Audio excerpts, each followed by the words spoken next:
the final day of group play in the newly constructed Jägermeister Cup.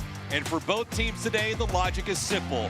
Win and pray to the football gods. This midseason tournament forges on with Miami FC and South Georgia Tormenta FC. Greetings to all with Jack Edwards. I'm David Gascon. Jack, it's been a roller coaster of a season for Miami, so why would this tournament be any different? It's the 2025 Miami FC experience. You're down 3-0 within a half hour at Tampa. You leave there with 2 points. You pick up 3 more against Naples, but then you drop one on the road in Greenville. It means they have to hope, like you mentioned, but they've got a lot of reason for optimism for this one. Coming back home, it's on them to try and put 3 points on the board and advance. Last week, Miami suffered its most suffocating defeat of the year at Charleston. What kind of response do you expect to see from the fellas today? New players, new faces. It's going to cause a bit of growing concerns maybe, but it's a chance for players to step up and change things around. After a match as heavy as this one, you have to switch things around, and they do. Miami lost this game 3-0. They did not have a shot on goal. The regular season has not been pleasant for South Georgia, but they've been competitive in this tournament, and now they need more. Very similar to Miami with up and down results. They dropped one really late on against Tampa on the road. Could have been a great result against another championship side, but then they have some late heroics themselves. They equalize things, a 3-all draw. They create chances at a very high clip. South Georgia Tormenta was the victim last week, and for the 9th time this year, they suffered at the opposition. Getting beat by Ford Madison this time 1-0. How can they turn the page, though, and upset Miami on the road? It's going to be some tired legs. They played last Friday. They won 2-1 at Omaha, but they fell in this one. They had a lot of possession. They had some more shots. I think on the road today, they might be the slight underdogs. Maybe a little less possession helps them out. Second ever endeavor between these two sides. The winner has an opportunity to move on to the next round. Coming up next, we'll get you the starting 11 and first touch. It's Miami FC, South Georgia Tormenta, coming up next.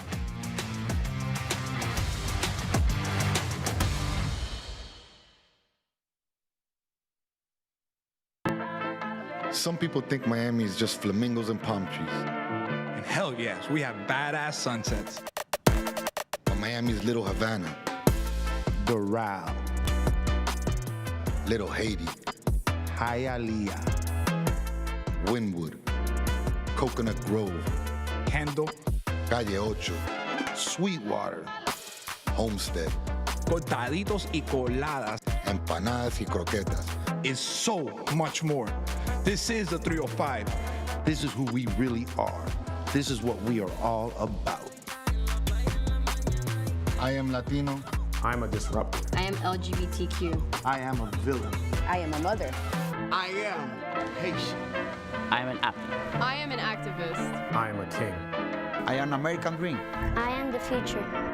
I am Miami FC. No one was born a hero. It's an everyday journey. There are no shortcuts, no days off, no perfect scenarios. Things won't always go the way you expect. But overcoming challenges is part of the game too. Your time is now. When passion runs through you, become your own hero.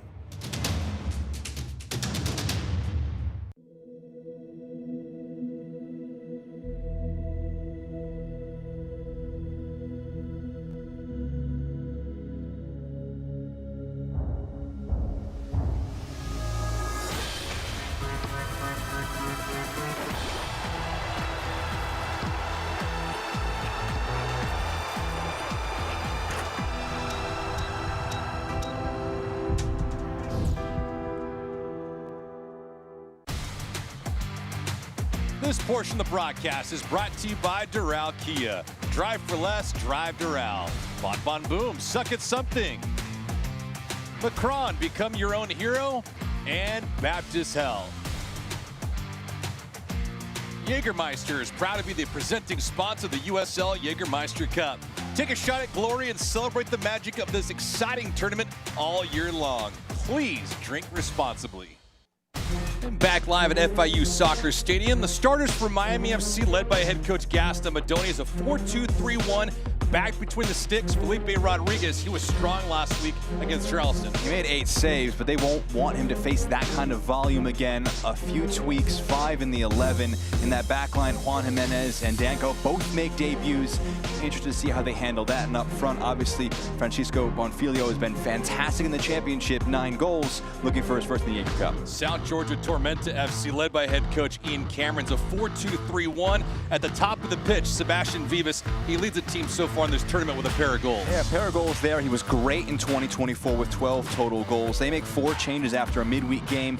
I think they should have less possession in this one, try and get in the transition a bit more often. Mason Tunbridge scored a brace in their first Jaeger Cup game. Also out wide, Jonathan Nianjo. They've got some talented players that they can get one-on-one.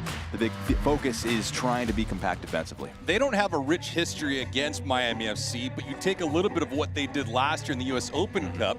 They eliminated Miami FC in a 4-2 outcome in the U.S. Open Cup, and a couple guys that are playing today were also had an influence in that game. Connor Doyle scored in that contest. Miami FC, in fact, was tied 1-1 in that match at the end of 45.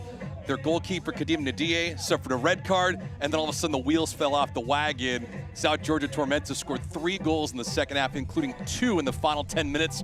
Ran away with that thing. 4-2 was the final score. But today, completely different circumstances. Miami trying to snap a 5-game winless streak as this contest is underway. South Georgia Tormenta on the road against Miami FC. Second time ever these two teams are colliding. Miami in the white kits and South Georgia Tormenta in the dark kits. Both teams want 3 points. We talked to Gaston Madoni. The big factor, obviously, beyond points is goals scored, but I don't think either team are going to be throwing caution to the wind, trying to score as many as possible.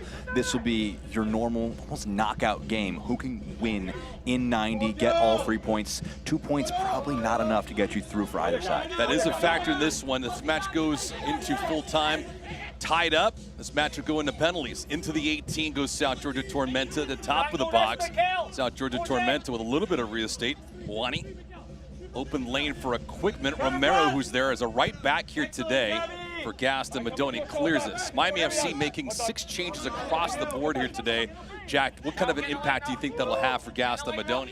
It's a chance for players to step up, but there's going to be relationships that haven't really developed. Fullbacks with wingers, center backs playing alongside each other.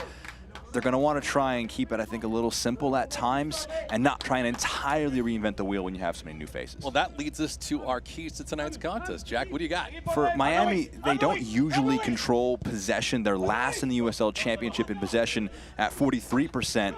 But in the Jägermeister Cup, they've had 58%, which is 7th of all teams. So they've had a lot more of the ball. I want to see them control this match because on the flip side for Tormenta, when they've been able to be compact defensively, they're really good in transition. They're second in expected goals in the Jägermeister Cup with over 7 in just 3 matches played, versus in their league performances in League One, they've been pretty average. But in this competition, when they've had less possession, sit a bit deeper, defend well, they've been able to be very good in transition. Different animal, of course, when you have one team from USL League One, the other USL Championship. Miami FC, the higher tier, as you see Alan Gavilanes, making only his 7th start of the year for Miami FC across all competitions.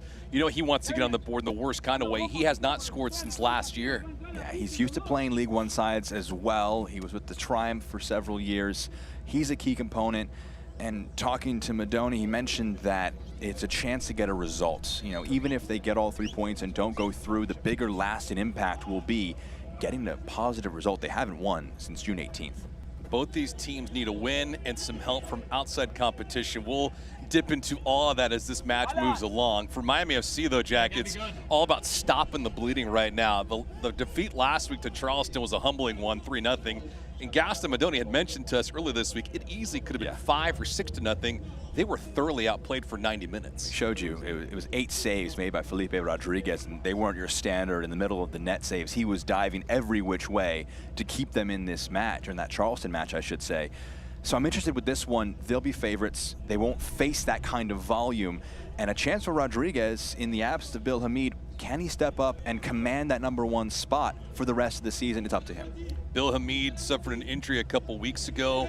He was probable to at least play in the next week or two for Gaston Madoni. It's a quick turnaround for Miami as well. They play at Pittsburgh in a few days from now on a Tuesday night. Just played into the box outside. Blanco's delivery just scales over the net. Samuel Jones skies up for it, gets the right hand on it for a stop. Good save from Sam Jones in the end. Shot from Blanco looked like it was sailing easily over the net, but it just had that late dip from the very experienced number 10, causing a bit of chaos there and drawing that first save of the match. Gavilanes will take this corner for Miami. It's either Gavilanes or Blanco will be taking these set pieces. Gavilanes here, line drive delivery, carrying around, going to the short post. It just goes wide. Hoyos on the attempt. This portion of the broadcast brought to you by Doral Kia. Doral Kia is loaded with over 500 new Kia models in stock now. Test drive a new 25 Kia Sportage today. Doral Kia. Drive for less. Drive Doral. Back here live at FIU Soccer Stadium. Second ever matchup between these two sides. Both of them in tournament form. Last year was the U.S. Open Cup for Miami, losing to South Georgia Tormenta 4-2, and then eliminated. This year, Jägermeister Cup. Does not matter if each of these teams win today. A lot will be decided on the other clubs around Group 6 for this Jägermeister Cup format. Newly constructed because last year was all about the clubs in League One. This year, they've changed the alignment around. It's nice. You get League One versus USL Championship. Some teams get to flex their muscle. Others get to puff their chest out a little bit, if you're especially in the second tier like South Georgia Tormenta is. Definitely. And it's also been interesting in seeing the contrast in league forms versus in this competition. Great move in the midfield from Tunbridge there, but especially Charleston, top in the East in the USL Championship, bottom of the group here today. Just 2 points so far in the competition. South Georgia Tormenta flirting here. Vivas is open for a quick minute. Miami FC holding serve, though, defensively. Gave 3 goals last week to Charleston Battery, and it could have been a lot more severe. This one played in on the right-hand side with the delivery. That shot just goes wide. Yanjo with the delivery on the right foot. He was open for a quick minute. And Yanjo with that thumbs up. It was a really good ball. Looked like it was Tunbridge on the underlap. Makes a good run and does well to dig that pass out. It's a challenging one with players in the way, but Yanjo with that first chance for Tormenta. Yeah, Tunbridge leads the team right now with 5 goals during the regular season, trying to make an imprint on this tournament. Sebastian Vivas with a couple of goals. Yanjo with a goal and an assist during regular season activity. He's making 14 starts during the regular year for South Georgia Tormenta. They're sub 500 right now in league play, 4-9-3, and they've not been good on the road, 1-3-3 during regular season competitions. Bad ball here, and it goes right back to South Georgia Tormenta. Head coach Gaston Madoni, spirited as ever, but his team has a lot of work in front of him, and he has acknowledged that in a couple different ways.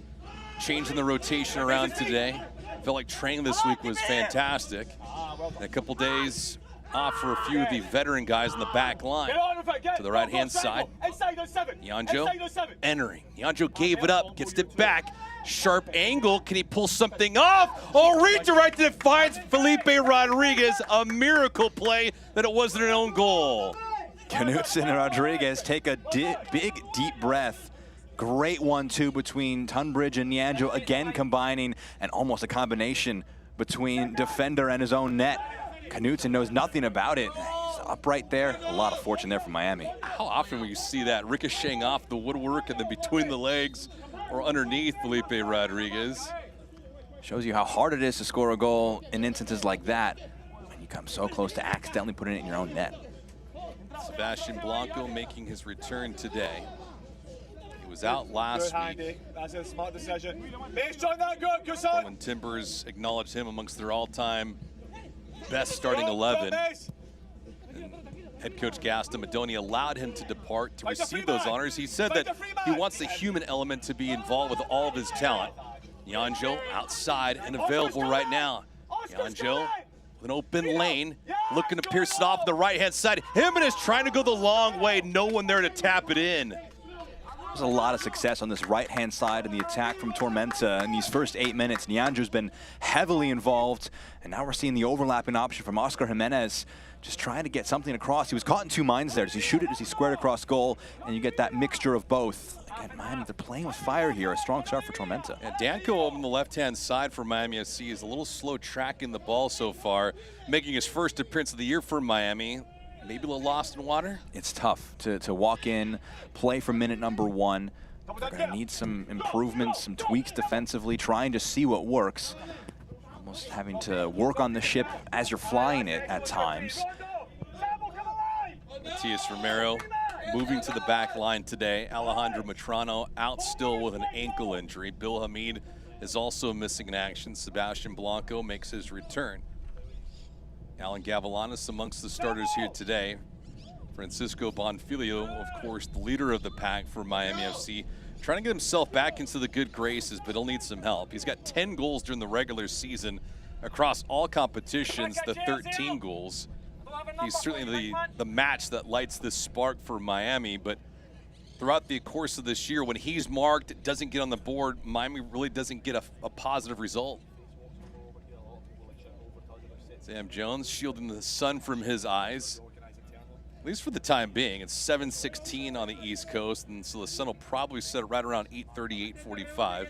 They'll have to deal with it for a little bit. Blanco, in the meantime, will take this free kick for Miami. Blanco and Miami FC trying to get off to a good note. Their last victory was a month ago at home against Charleston. Not had a positive result since. Blanco here, line drive delivery, some heavy contact inside the 18. That's going to go back to South Georgia Tormenta. Jeremy Shear is our lead official today. Austin Holt, Carlos Morales Lastra, Leo Kalum is our fourth official. Up and down the pitch today. It's a beautiful day. Over the last couple of days, Mother Nature's been kind to the city of Miami. Sprinkles here and there, but outside of that, some overcast. When doesn't it sprinkle? That's right. Miami yet to put a flurry across. One shot on goal against Jones. Pitch conditions a little bit different too, Jack, when you look at it compared to FIU Stadium. Grass surface versus turf. Changes the way that goalkeepers will track shots, but also more importantly, the talent in between the 18s. Different delivery with the ball. Inconsistencies when that ball is rolling, it really impacts defensively. Who wants to play with the ball more? So that's why possession's a big focus in this one. If you have the ball less, there's less margin for error, more margin for error, I probably should say. If you're not playing around at the back as much, if that ball takes an awkward hop, a bad touch at the back line where it could be very costly, you're okay with touches like that in the midfield. Yes, you lose possession, but it's in a not dangerous position. But when you're playing out from the back, they're going to have to be attentive. Obviously still a home field advantage, less travel, but it's going to be a big focus for Miami especially. What about having the quick turnaround, having to play on Tuesday at Pittsburgh? It's going to be one to think about. It's the opposite issue that Tormenta are dealing with, having played on Wednesday. But you're going to have to just focus right here. You can't have one eye, one thought on Tuesday coming up against Pittsburgh, because you look over Tormenta, you drop this match, the confidence drops, and you have to be fully locked in and focused for the match here today. Ball's going to go right back to South Georgia Tormenta. Get a quick look. Gabriel Alves. Played collegiately in the United States. Marshall University. Also a part of USL Championship as well. So he's been around the block, playing for Rhode Island and Birmingham Legion. So he's a familiar foe for some of these combatants with Miami FC.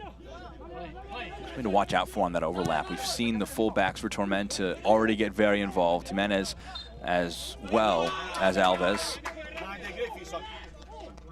But obviously elsewhere, there's the goal for Naples. They're up 1-0 over Greenville. That's a big one there, because that's the thing you're watching out for here.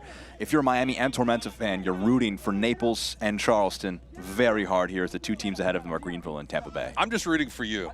I'm just rooting for you. We will, because your I'll lay job out today, the- Jack, yeah. is to get the math, get the situation. It's like our bracketology right now It with really Jack is. Owers, right? It is. It's not March, it's July. So, yeah, the big focus is obviously winning the group is important. Tampa enters it with 7 points, and so both Tormenta and Miami could at least get equal with them with a win. Miami would surpass them at 8. Tormenta would go level on points with them, but a goal for Tormenta would give them that edge, potentially, if they score 2 goals. Again, a lot of things that are being relied on here. That match starts a little bit between Charleston and Tampa Bay, so we'll keep you updated on those games. It almost seems sacrilegious to say Charleston has not been good, but they haven't been good in this tournament. Yeah. Not through the course of the year. They have 13 victories during the regular season, but in this tournament, a little bit different. You wonder what's going on in the mind of Ben Peterman here. Do you know the competition is over? Yeah. Do you give some guys some minutes, some different looks? You probably do. You don't put out your full main group and just get yourself hurt for the really daunting stretch they're going to have in this title race with Lou City. They had one last year. They came up short, just ran out of steam. They're going to want to avoid that. Same thing with Tampa Bay, though. They can have a chance to really, under Dominic Casciato now, have some big impacts. Over on the right-hand side, Nyanjo. Left-hand side, poor placement. Tunbridge here with an open lane. Akinyoti disrupts it immediately. Kevin Hoyos not having a great deal of activity this season, but making a start, his first one of the year for Miami. 5th appearance.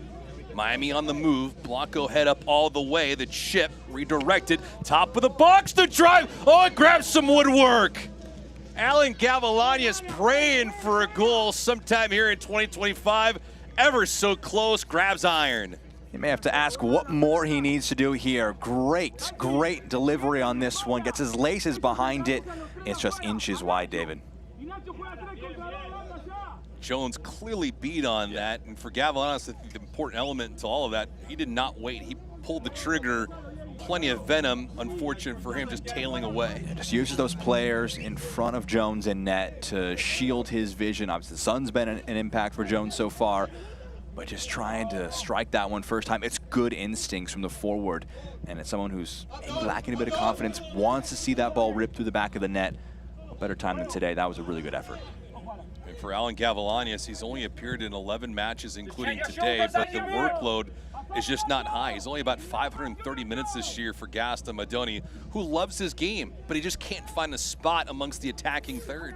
Yeah, it's an interesting one to juggle with when a guy isn't producing, isn't putting the balls in the back of the net, giving them the leash they need to try and fail up front, because that's a big component of it. Your creative players are not going to pull off that flick, score every single time they touch the ball. So giving them that license to be creative and to roam, you also have to get results, and you have to get productivity, and that's why this match is so important for a lot of these players to get their places in these squads knocked down when there is so much turnover at this stage of the season. Once you get towards that end of the campaign, both coaches, Ian Cameron for Tormenta and Gaston Madoni for Miami, will want to have their guys that they can go to. These matches, these moments are where you become one of those guys. Nifty move by Tunbridge. South Georgia Tormenta, and Nyanjo was wide open on the right-hand side. Tunbridge, though, with open real estate, glides it over the left-hand side. A threatening moment here. Felipe Rodriguez with the left toe. Tunbridge is so silky in transition. You thought maybe he should play this pass first time, but he opts to keep on dribbling, slides it wide for Buana. And that shot, it's a wide angle, may not have been the best choice from Tormenta, but these are the moments that they were so good in against Charleston in their last Jägermeister Cup game, when they have less possession, when they play in transition, and you give room for Tunbridge to operate, they can be very dangerous. Tunbridge ran 60 yards. Yeah, he just ran through the middle. Yeah. Jimenez here on the corner kick for South Georgia Tormenta. Jimenez, high ball into the air, the redirect, oh, it just scrambles wide. Vacated members for South Georgia Tormenta all over the 6, and Buana would love to have that one back. Yeah, he just doesn't know what's going to come to him, and in the end, it was taken off his head by Vivas. It's one of those where if maybe the striker doesn't get anything on it, it would fall kindly for the midfielder, the 26-year-old Kenyan. Again, Tormenta threatening. It's been the story, though, of this Jägermeister Cup campaign, threatening, a lot of good creativity, but not punishing their opponents. There was a moment in the Tampa Bay match, they were up 1-0 in the second half. They had a one-on-one with Niall Reed-Stevens. It's saved by the goalkeeper. They go on to lose that match 2-1. Putting away your chances is so, so important. It's the same club last year that failed to have positive results in the regular. South Georgia Tormenta only had 4 wins in 2024.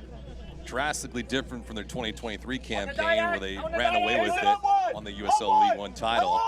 12 victories that year. And so, Jack, when you look at the components to this team this year, nowhere where they need to be for Ian Cameron, but as you mentioned with confidence, it's a silly thing. You beat a USL Championship team here today and potentially move on to the next round. That does a lot for your psyche, especially when you get into August and September and October. It does. This has been a team under Ian Cameron that have had a lot of good results against championship sides. Joe could not get to it. Ball had too much run on it from Tunbridge. He was not happy with that.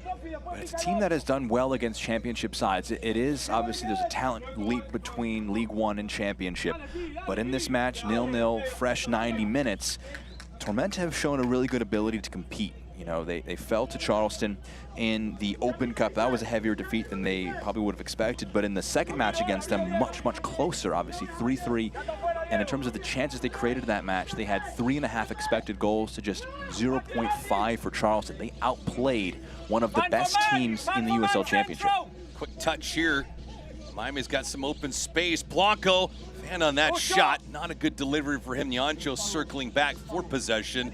And South Georgia Tormenta able to collect and escape. The unspoken storyline in all of this with a match like this, as Jones comes out, Miami FC quickly trying to jump back into this thing with Hoyos. South Georgia Tormenta, a lower tier, so the opportunity to upset maybe what you'd call the bigger dog in Miami, you can't gloss over something like that. You can't at all. And for Tormenta, 3 points doesn't guarantee you passage into the next round, either as a wild card or as a group winner, but it would be massive for your confidence. You mentioned the amount of defeats they've suffered so far this campaign. Last year wasn't the way they wanted it, but when they won that USL League One title quite recently, it came from a good run late in the season. They had the signs earlier on in the campaign, able to build together a group that got to that point. Is this team going to be at that standard?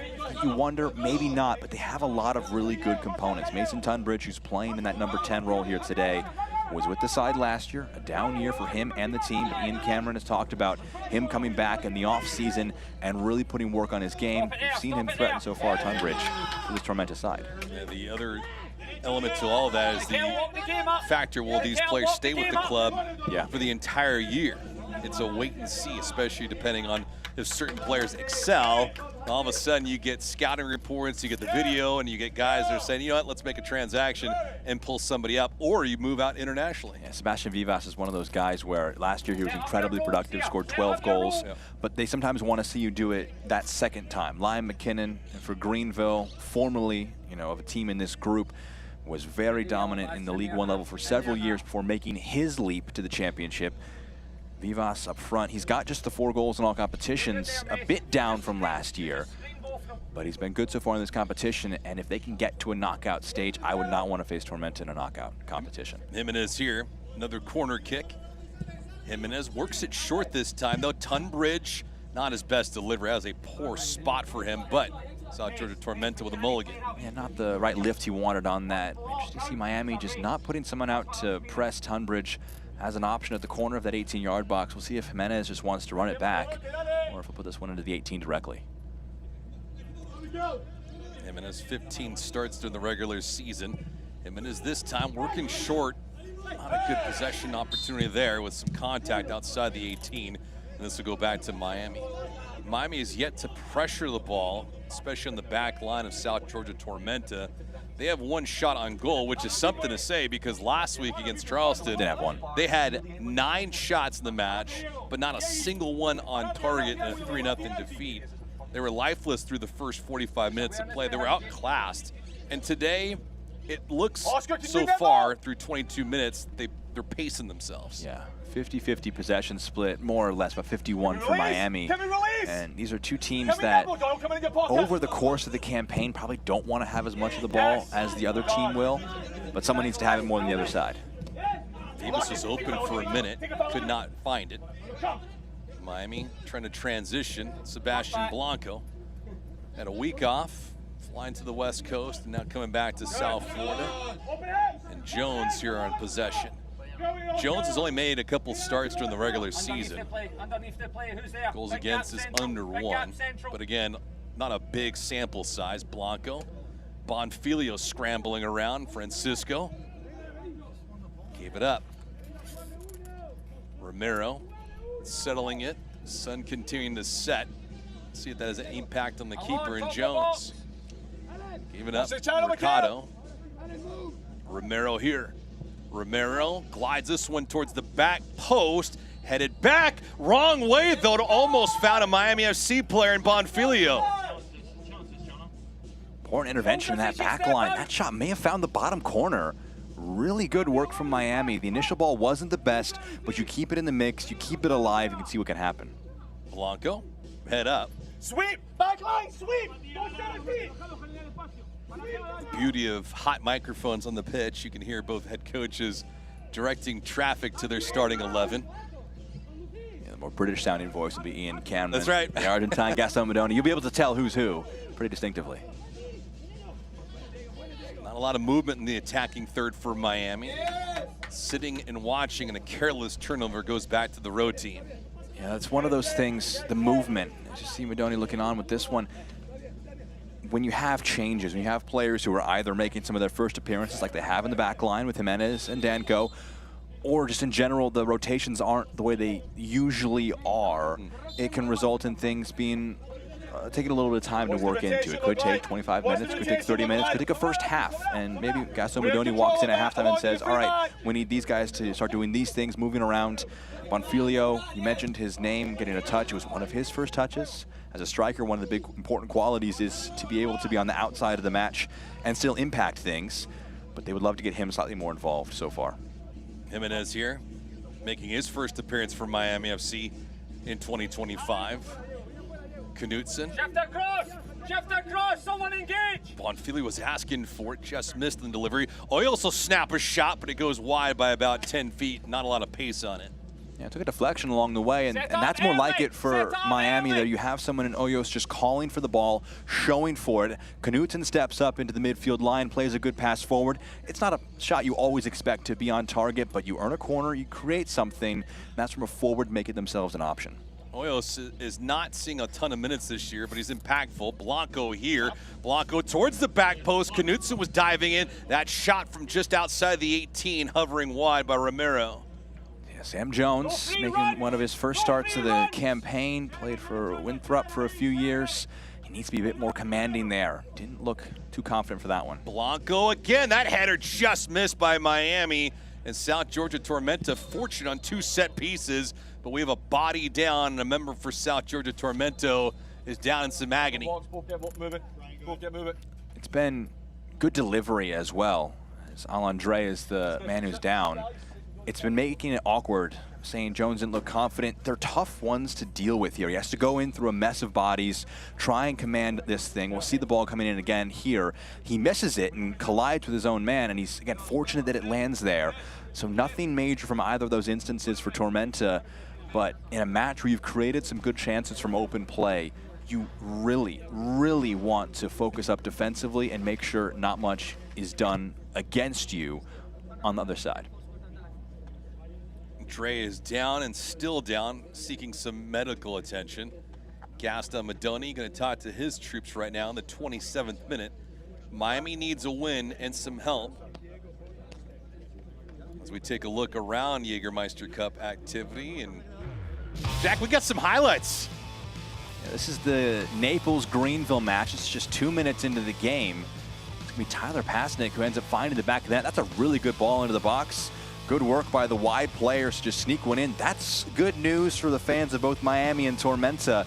If Naples can get all 3 points, it really opens up the group, and then all eyes would turn towards that Tampa Bay-Charleston match, which should end probably around half hour after this one ends here. Always curious to see exactly who's doing what, especially when you don't have your fate sealed by your performance. And for Miami here today, they need a win, but they want a win in the worst kind of way, just for the morale and to feel good about themselves, because regardless of what happens in this tournament, they still have a lot of work in front of them for the regular season and USL Championship. They're a team that's been hovering around that playoff line, in, out, but at the end of the day, 3 points is what matters most. Sam Jones gets some attention too during this break. 3 points are big. You know, we're seeing a lot of these matches at this stage in the Jägermeister Cup maybe don't have serious implications because the team's been eliminated, both teams have been eliminated, and then it just comes down to, do you rotate guys? Are you trying to get a positive result? Are you trying to walk off the pitch that day with a win, beating an opponent? This match is everything. It has stakes. One of these teams could be a group winner. They could be a wild card winner. It's a lot of permutations there. Even I can't understand that. You bring me in as the expert for that, David, but I can't give you all the info there. We'll have to watch all the games that happen throughout today. But it's so important for Gaston Madoni, for Ian Cameron and South Georgia Tormenta to just get that win. Last year was a 4-2 thriller. It had that red card. That was a big factor, of course. But we'll see what happens in this one, because 3 points for two teams that are struggling. Tormenta lost to bottom of League One forward Madison on Wednesday. Miami, obviously it's been an improvement from 2024, but they still want that extra leap. They would love, come playoff time, to be in that conversation. 6, 7, 8, it's attainable, but you need to get the results going. And when you have a guy like Francisco Bonfilio on your roster who's got 10 goals during the regular season, if you can find a way to sneak into the playoffs, you get one guy that's been hot all year, he can take you to rounds further than just the first. Yeah, and I think we've talked about Alan Gavilanes as well as a player who's important to watch out for, because you want players surrounding Bonfilio. He's got 10 goals. Yeah. Jumps out to us. It also jumps out to every team that's playing against him. How has he scored these goals? Let's cut him off, not let him get to those positions. That's why the guys around him, like Gavilanes, have to step up, have to be important, because if they're able to draw players out wide, there's more space in the middle. Bonfilio will command attention, and he'll get his players some options.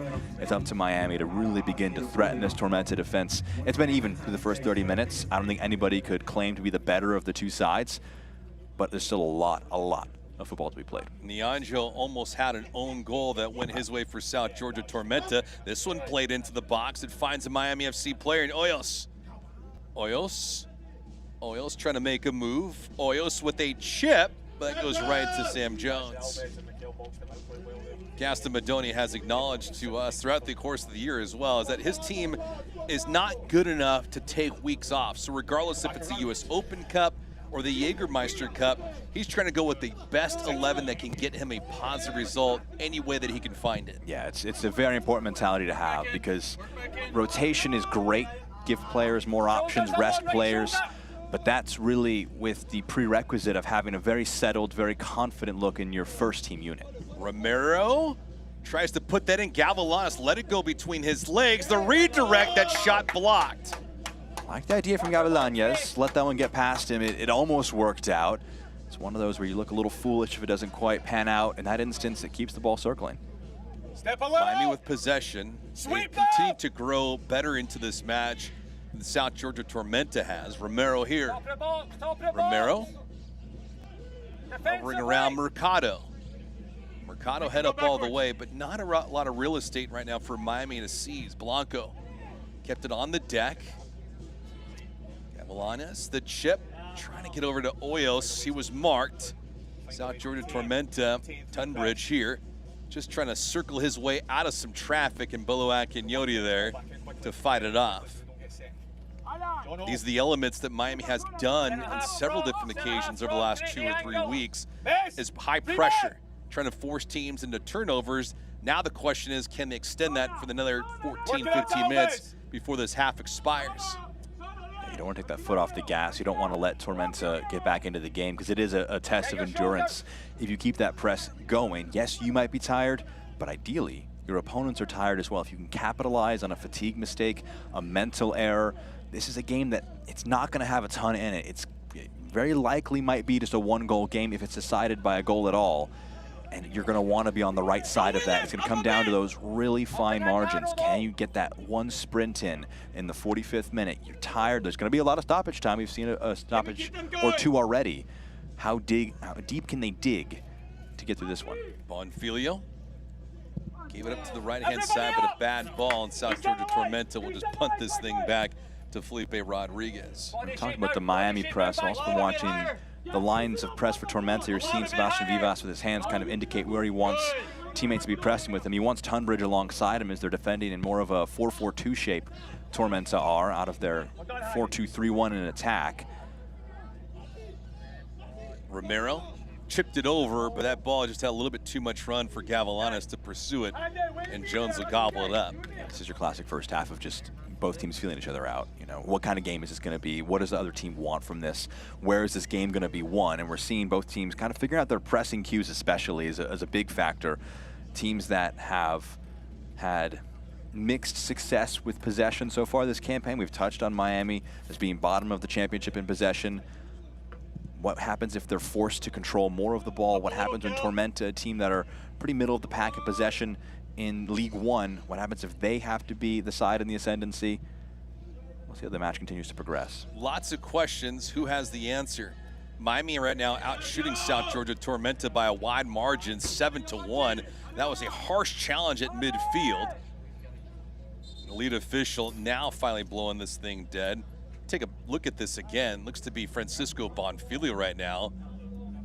And he is down and not getting up. That is Bonfilio. Stretch dives in. He gets, looks to be a clean challenge on that one. Obviously a painful one for Bonfilio right at halfway. How to get that right, the center back did. And it looks like Bonfilio should be all right. Probably a painful one that I'll try and work off in the next few minutes.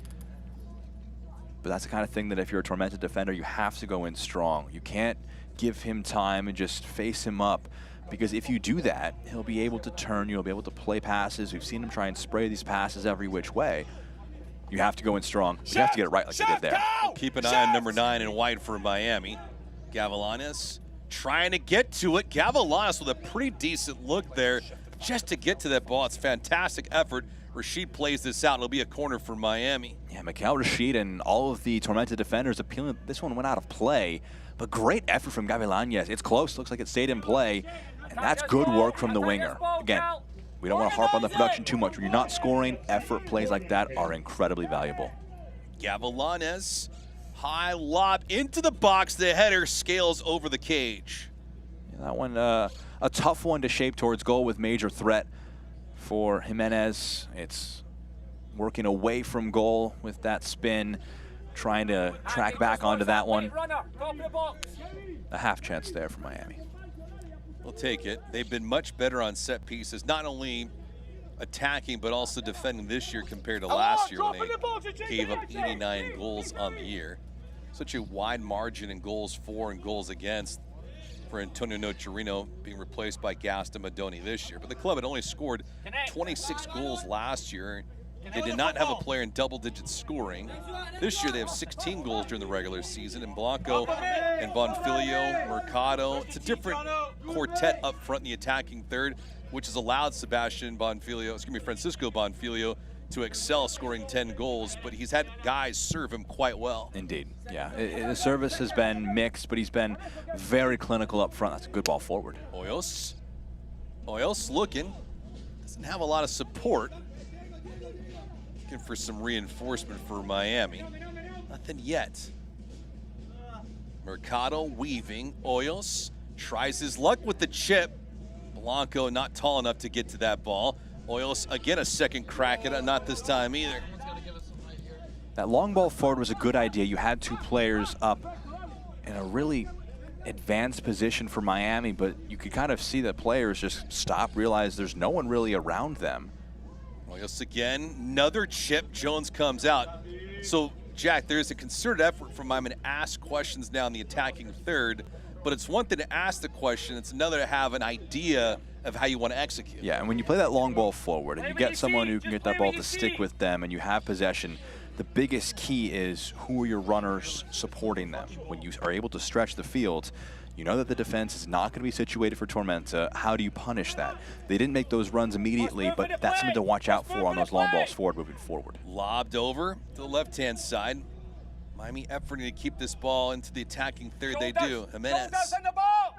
Akinyoti. Bolu moving all around the pitch today. It's exactly what Gaston Madoni wanted him to be. Sort of that guy all over the park, whether he's on the back line, middle of the pitch, or in the attacking third. Utilizing his speed, his agility, and also his height as well.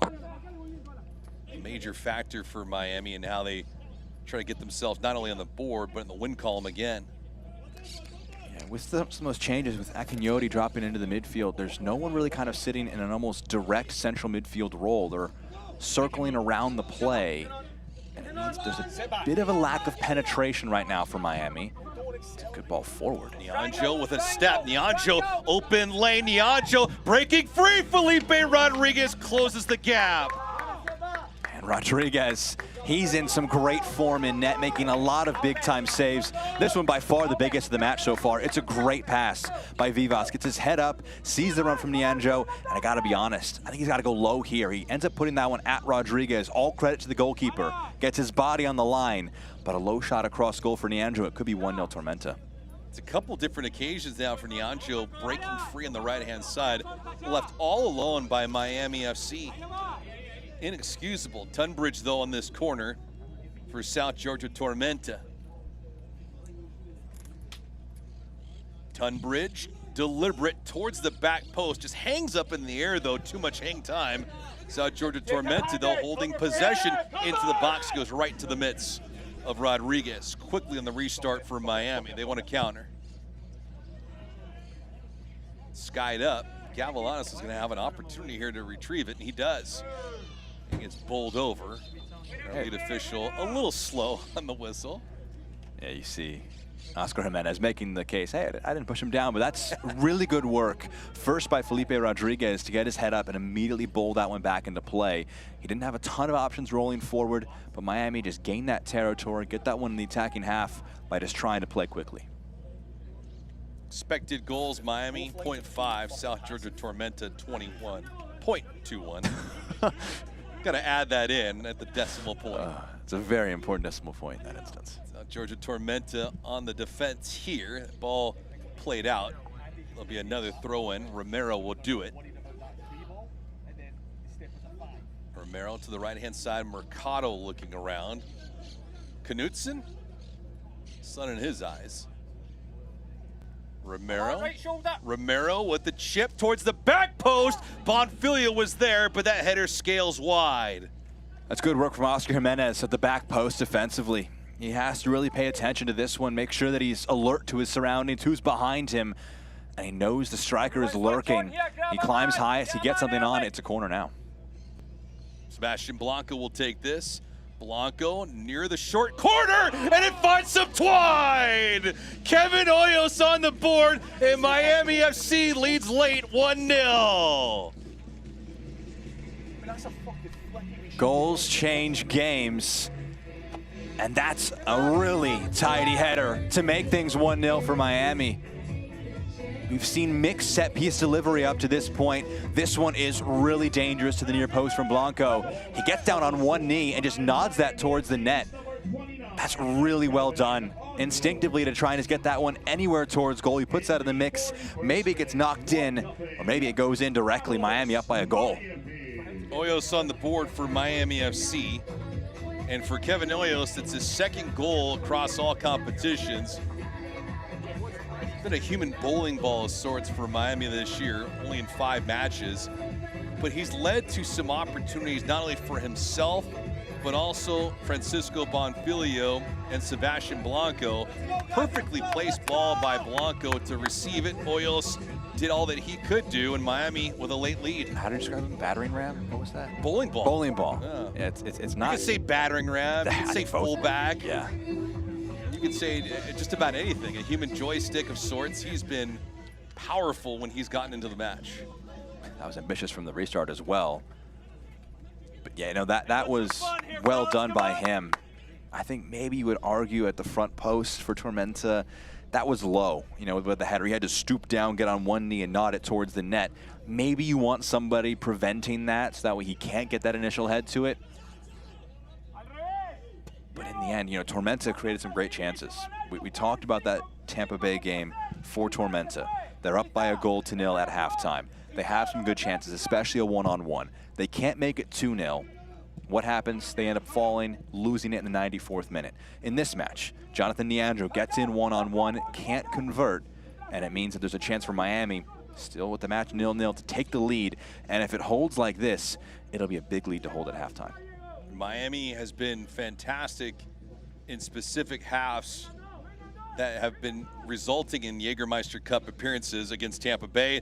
The second half, they were down 3-0 and then came back to not only equalize, but win it in penalty shootouts. They did the same against Tampa Bay in the opening half when they played in a regular season match 2 weeks following that contest, and then gave it away in the second half. They played to a 1-1 draw, and then all of a sudden Tampa Bay won that thing late. Oyos looking for a brace here. That one was fought off. Yeah, I think he was waiting to see if that one would land on his head, and he had a really late notice that it was eventually going to drop onto him. It's a really dangerous ball into the box, just manages to get past Stretch, but not quite able to shape himself properly. That was a good ball in from Romero out wide. I wonder if that ball went off his trap. Very possible. Very possible. Still had good power on it. He did, yeah. With traps that size, it makes sense. That's right. Keep in mind of our fourth official, see how much stoppage time we're afforded here in this opening half. The match has had good pace to it, a decent amount of activity from both sides. And for South Georgia Tormenta, they've had 2 cracks towards target that they feel should result in at least 1 goal. Nianjo got robbed by Felipe Rodriguez, and another attempt went off the goalpost. Tunbridge trying to maneuver. Vivas, Nianjo. Nianjo looking around, squared off. Jimenez here, Nianjo back again. Nianjo will have to get on his horse. He does collect it for the time being. Bumped off, but this does stay with South Georgia. And Nianjo makes his case to the official right next to him that he was bowled over. Only a throw.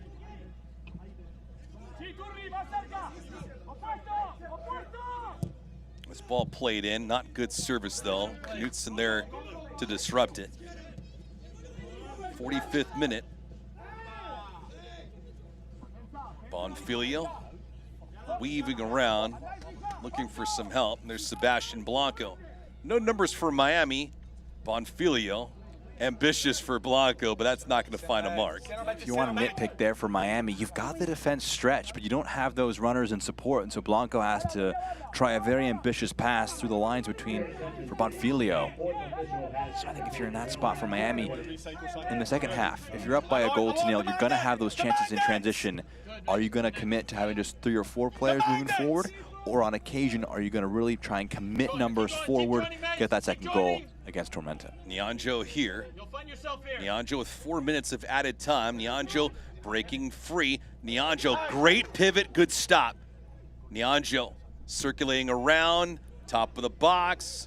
Jimenez, open, late pulls the trigger, hits a body, and this will be a corner for South Georgia Tormenta. Good flirt for the road team. Oscar Jimenez, a player with a lot of experience at left back. He is left-footed by trade, so he's not uncomfortable driving in. Great move from Nianjo. Just couldn't quite get his feet sorted. There was a question of a foul in the box. It wasn't called, and Jimenez with that space there. Good defending, brave defending to block that one away. 2-time champ with Lou City in USL Championship, and now here in League One. South Georgia Tormenta looking for some late half heroics to get themselves equalized. They have not played bad in this opening half, but they're chasing it. Tunbridge here in the corner. Tunbridge looking on, and before that even occurs, we get some congestion inside the 18, and our lead official, Jeremy Shear, doing a little bit of maestro work. Yeah, we've seen on a Miami corner or two, there's been a foul called. Nianjo Jimenez that he's chatting with. You'd love if you're Tormenta here. You've conceded from a set piece. What kind of delivery can you get from Tunbridge? Try and get yourself back in this game. We'll find out. Miami conceded 2 goals last week on corners. Tunbridge works short. He will get it back and does. The chip into the box. Felipe Rodriguez climbs the ladder and paws it away. That might have been a shot. That might have been a shot attempt from Mason Tunbridge. Picks his head up, sees Rodriguez is off his line a little bit. First time he goes with it. Rodriguez was prepared for a ball in the box. That's a shot on target. That's another great save from the goalie. We've seen keepers concede on goals like that, where they just are guessing or cheating somewhere else. Jimenez, line drive, delivery, the header. Great stop on the line for Bonfilio. Potential save of the week candidate for USL Championships, Francisco Bonfilio. Hey, goals win you games, but preventing goals off the goal line for your team also win you matches. That's a night that can go both ways. Bonfilio, see if he has a high gear here against the back line of South Georgia Tormenta. Bonfilio saw pass, broke it up at the very last minute. Alves comes in to disrupt it. That's really important work from Alves. That's a good idea from Bonfilio to slide that along into that soft spot, but Alves making that unselfish run just to track back, get back involved in the play. It was so important.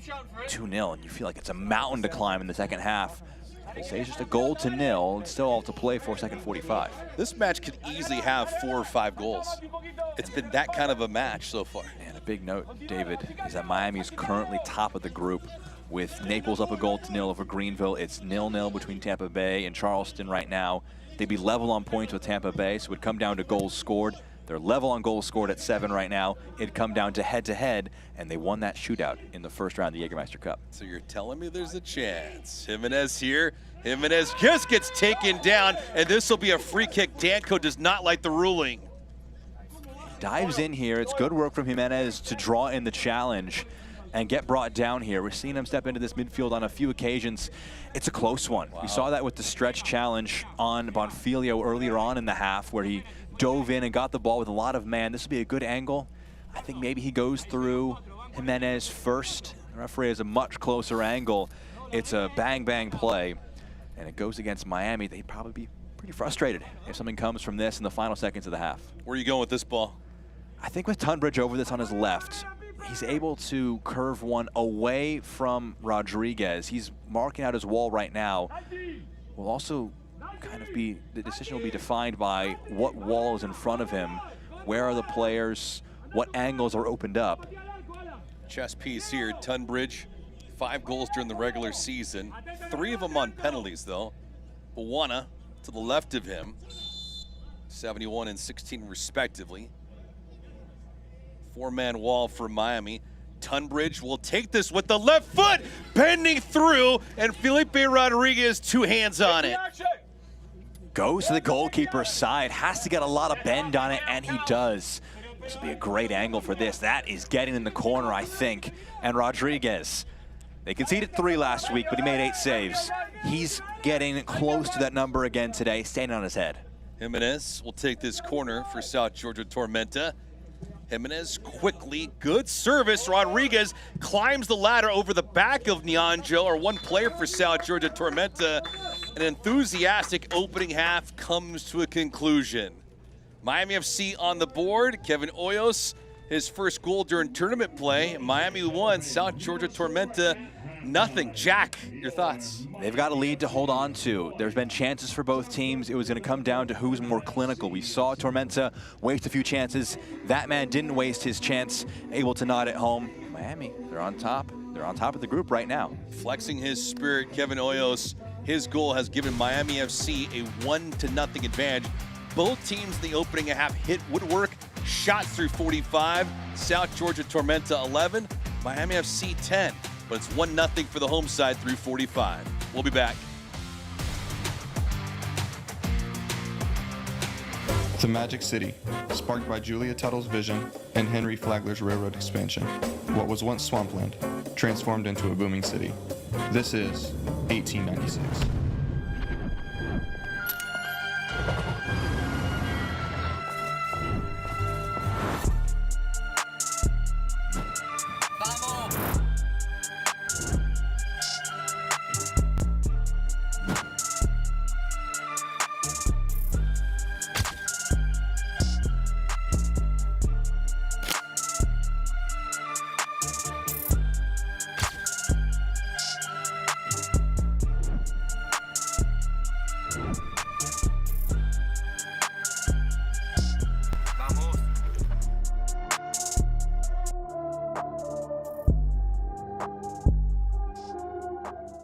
No one was born a hero.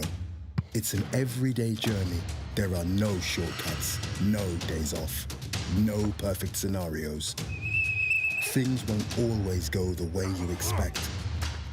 But overcoming challenges is part of the game too. Your time is now.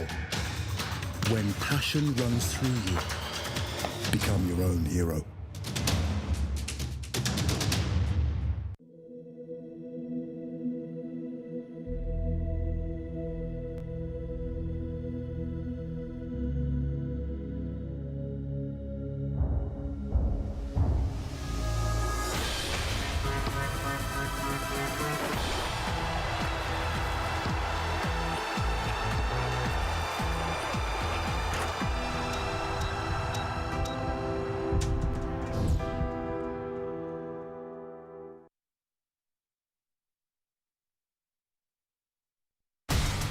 Back here at FIU Soccer Stadium with Jack Edwards. I am David Gascon. And our entire crew hanging out with you on a gorgeous Saturday night. Glad to hang out with you. Miami FC leading South Georgia Tormenta. 1-0 is the score. Final match of group play in the Jägermeister Cup. First ever endeavor between these two sides when it comes to this kind of a tournament, League One versus USL Championship. Speaking of that, we got goals and saves of round 3. Fellas, take it away.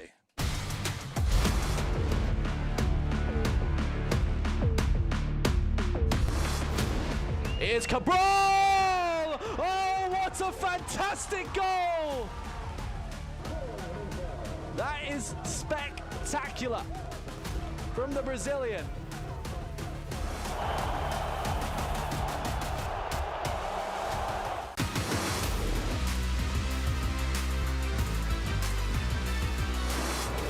Attack for Birmingham. Back post, Damas plays it across, and Salt closes the door. What a save. That should have been 1-0. Birmingham Salt.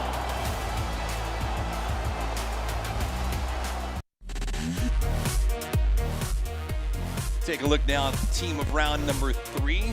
The deployment up there, but familiar faces, especially the top of the pitch with Rhode Island, Albert Dikla. Yeah, dangerous from round 3. That was some free kick from Gabriel Cabral. We were talking about that when we saw it. Former Miami guy buries that one. He's on the bench here today. Tormenta down a goal to 0 right now. Could he be a guy who comes on and makes an impact? We shall see. But Rhode Island, obviously, they're in a great spot to advance through their group. Fuson, Dikwa, and Sanchez all getting in that team of the week. Congrats to all the players that have been selected for team of round number 3 in Jägermeister Cup action. Beautiful, gorgeous night here in South Florida. We got some stats, we got some highlights, some news and notes, and a look around the Jägermeister Cup tournament here as the group play continues. Miami 1, South Georgia Tormenta 0. Loose in front, put home! Riverhouse go on top. Warren takes the shot. A banger to put Orange County up 3-1. Whoa, termites can eat a pound of wood a day. Pound of wood a day. Pound of wood a day. Pound of wood a day. What's wrong, Daddy? Daddy? You okay? Keep termites out of your home and your head with our premium guarantee that covers up to $250,000 in new termite damage. Before panic shows up, Terminix it.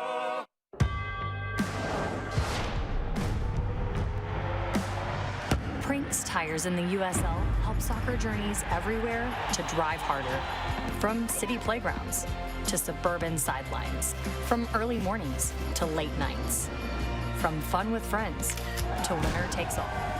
From the biggest fan to the biggest heart. And at every turn, Prinks tires will be there for the long haul. 3 ice-cold Jägermeister shots, please. Those look warm.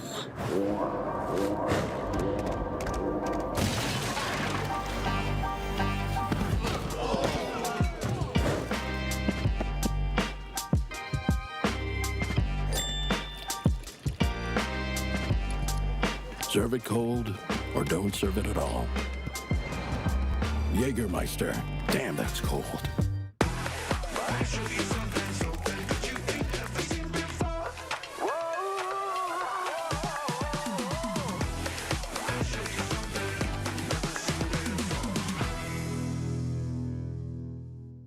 No one was born a hero.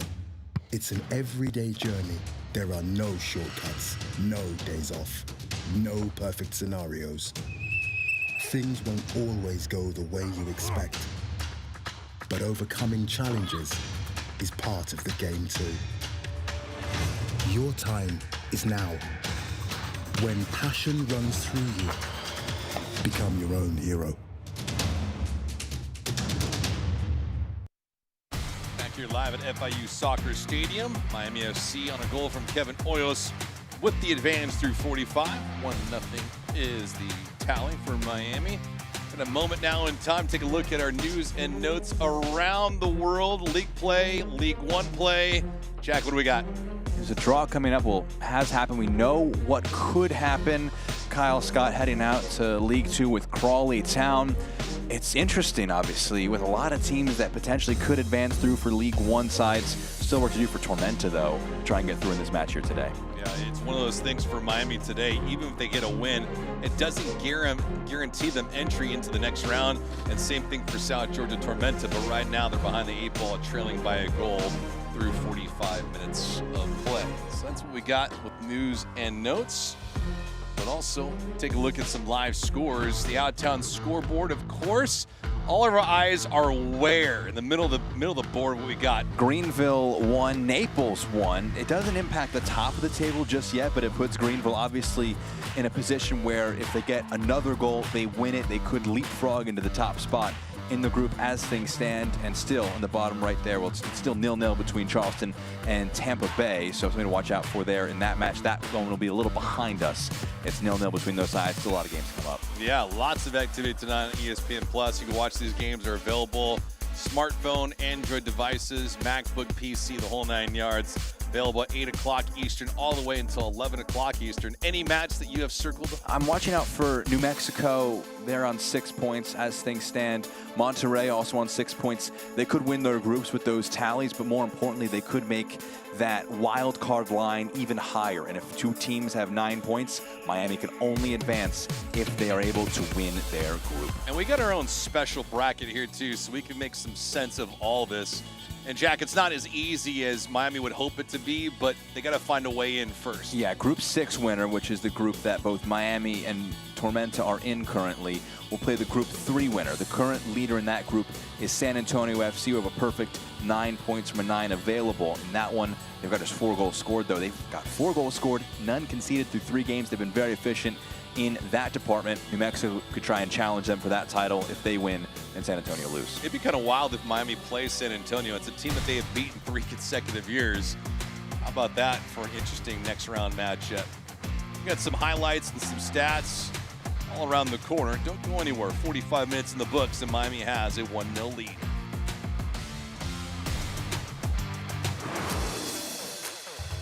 The 2025 soccer summer has provided big moments on big stages, and the USL has played a major role. June's CONCACAF Gold Cup included a dozen current players from USL clubs, 9 from the Championship, 3 from League One. 7 of those players logged a total of more than 1,000 minutes. Las Vegas Lights' Edison Azcona scored a goal for the Dominican Republic, and the player that grabbed the spotlight was Guatemala's Rubio Rubin. The Charleston Battery forward scored and assisted a goal in a must-win match against Guadalupe, but Rubin was not finished. A perfect header in Guatemala's quarterfinal match against favored Canada set up a penalty kick shootout upset. League One's presence was also felt in the Gold Cup. Portland Hearts of Pine's Natty James played more than 120 minutes for Trinidad and Tobago. And it's these kinds of numbers that helped Rubio Rubin decide to return to USL.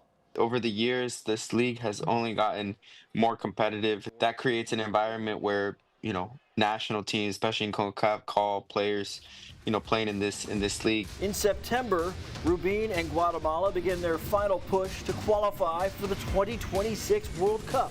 9 more of those USL Gold Cup players are hoping for that phone call, itching to play as many minutes as possible. That's something that is spoken about in the national team always with the head coaches. If you're scoring goals and you're assisting, helping your team, it's going to help you with the national team.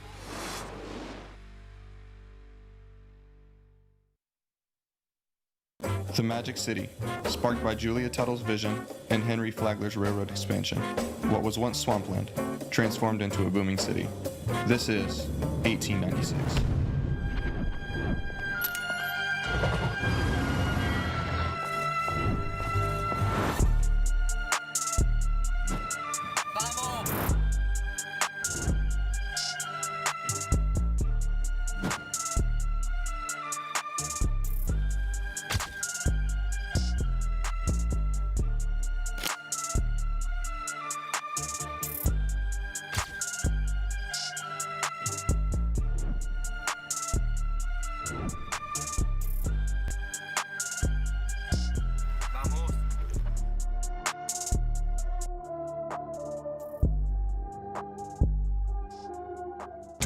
Kia is loaded with over 500 new Kia models in stock now. Test drive a new 25 Kia Sportage today. Doral Kia. Drive for less. Drive Doral.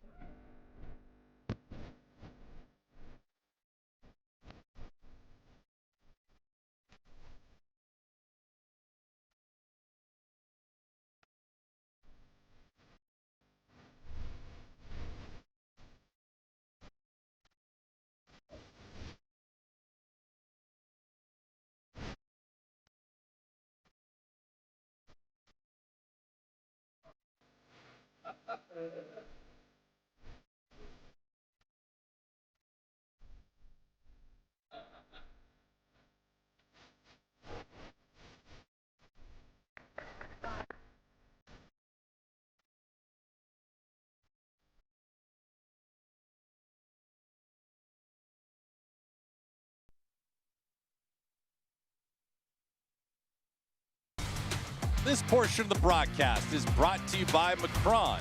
Become your own hero. Bon Bon Boom, suck at something. Baptist Health and Doral Kia. Drive for less, drive Doral.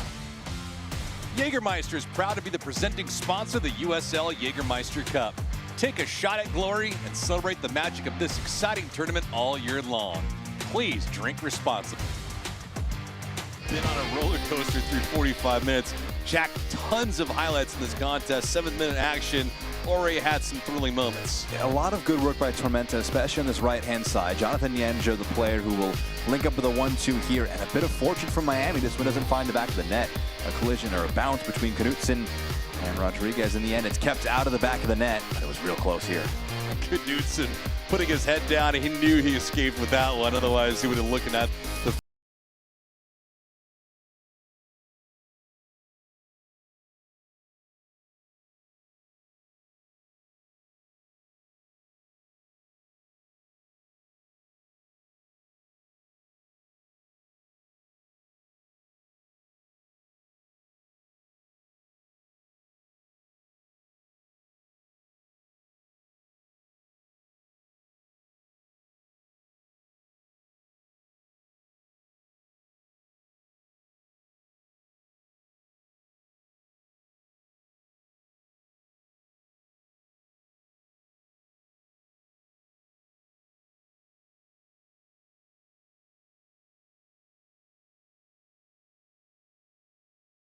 for Miami, not only to get themselves on the board, but now you feel better about yourself through 45 minutes.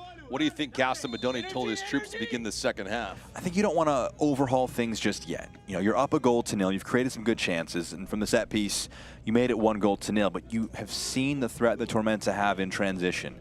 It's been an interesting balance from Miami of not committing numbers forward at times when they've been able to break some lines, but also being a little open at the back and not having the numbers committed. They'll want to get those a bit more consistent, either the numbers forward in attack or the numbers back defensively. I think you don't want to stay in this middle ground when you're up by a 1-0. They're currently top of the group. They're in a very good position. A goal scored could be an impact, so you may want that extra one, just a little bonus. Moana could not get to it. Romero there to disrupt it. If you're head coach Ian Cameron for South Georgia Tormenta, do you panic or do you feel good about what you guys did through 45? You feel good. I think you made some good chances, but the question is, will those chances be made in the same way in the second half when you're able to get numbers forward, over the top, in behind the defense? Because looking at the way they got those chances, it was because Miami was overextending themselves. But will they get those chances? Maybe one right here, but they have to play quickly. They created a lot in the opening half. They had 11 shots. Juana pushes it through, left-hand side. Alves keeps it on the deck, top of the box. Vivas tries to turn and fire. He's broken up at the very last minute for Miami. Hoyos, good body positioning, has Bonfilio to his left, can't feed it to him. Blanco, Mercado, Alan Gavilanes. A lot of open real estate. Gavilanes, Romero. Romero taking his time. Pushes it along. Mercado, Blanco. Blanco took a little too long. Blanco now trying to work for an open lane. Bolo Akinyori. Mercado. Tons of real estate given up by South Georgia Tormenta, and Miami carelessly gives it right back. This portion of the broadcast brought to you by Doral Kia. Doral Kia is loaded with over 500 new Kia models in stock now. Test drive a new 25 Kia Sportage today. Doral Kia. Drive for less. Drive Doral. Miami last week was shut out by Charleston. 3-0 was the final score, but outshot 22-9. 9-0 on shots on goal. Today, drastically different. They keep them level in that category, but out-chancing South Georgia Tormenta and out-possessing them. Mercado flips it over the left-hand side. Passing hasn't been clean for Miami. Climbing the ladder, Bonfilio. Mercado saves it. Romero towards the back post. The header just could not connect. Jimenez skies up for it to disrupt that for South Georgia Tormenta. Great play on the back line. Great play at the back line. Just gets high, able to get contact on it. He was outnumbered 2-1 at that back post. If he doesn't intervene, it's a great chance for Miami to make it 2-0. Quick foul. Rashid was down. The performance for Miami has been good, but what Gaston Mondoni has preached and needed all year long is a model of consistency from one half to the second half, especially if it's been good. Yeah. And Miami was fantastic through 45. Did concede some chances defensively, but their keeper came up big in Felipe Rodriguez, and now they need to find a way to get an insurance marker. Yeah, they conceded chances, but that's what you pay Felipe Rodriguez for. Between the sticks, make big saves, keep your team in the match. He did every one of those things, kept them in this game. And the big question, though, is can they be solidified defensively? Offsides there, a little careless from Nianjo to be in that offside position. But the big focus is being decisive for Miami FC. You don't want to get caught in a middle ground where you're not entirely sure what kind of game you're playing. If you're going to shut it down, try and hold on to this lead, do that. If you're going to try and go for that second goal, do that and commit the numbers forward. But if you play with some numbers back, some numbers forward, a lot of space in the middle, we've seen what Mason Tunbridge can do in that number 10 role. If they open up too much space, Tormenta can be dangerous. They've had some good chances. They haven't quite converted yet, the League One side have, and that sometimes is the big difference between the League One and the Championship in those half chances. Who can convert them? Do you think Miami in the opening half had some moments where they were indecisive with what they wanted to do? I think so. I think they had some moments where there was some really good delivery long up the field, and you have some players, especially in Bonfilio as that number 9, who are able to bring it down and bring players into the game. He was doing step 1, bringing it down, but there weren't players to bring in the game because they weren't committed forward quickly enough. So I think that's the focus for Miami is you're up a goal to nil. I don't think you throw caution to the wind and push numbers forward carelessly because you have this lead. Force Tormenta to be the one who opens themselves up, move forward, and cause some chaos. Knutson has been dangerous, especially when he stepped in this midfield line with some passes forward. We'll see if that's something they continue to try and work with Miami. Miami continues to smother the ball, though. Heavy on possession in the opening half, and now same here in the second half to continue it. They have not been a model of consistency with possession throughout this year. Bonfilio got to it. He gave it up, trying to reposition himself. That shot was blocked on the way through. Back comes South Georgia Tormenta. Dre started it for the road team, but they could not press down the middle of the pitch. They were forced to go out wide. Doyle felt the heat. Bad ball, goes right back to Miami.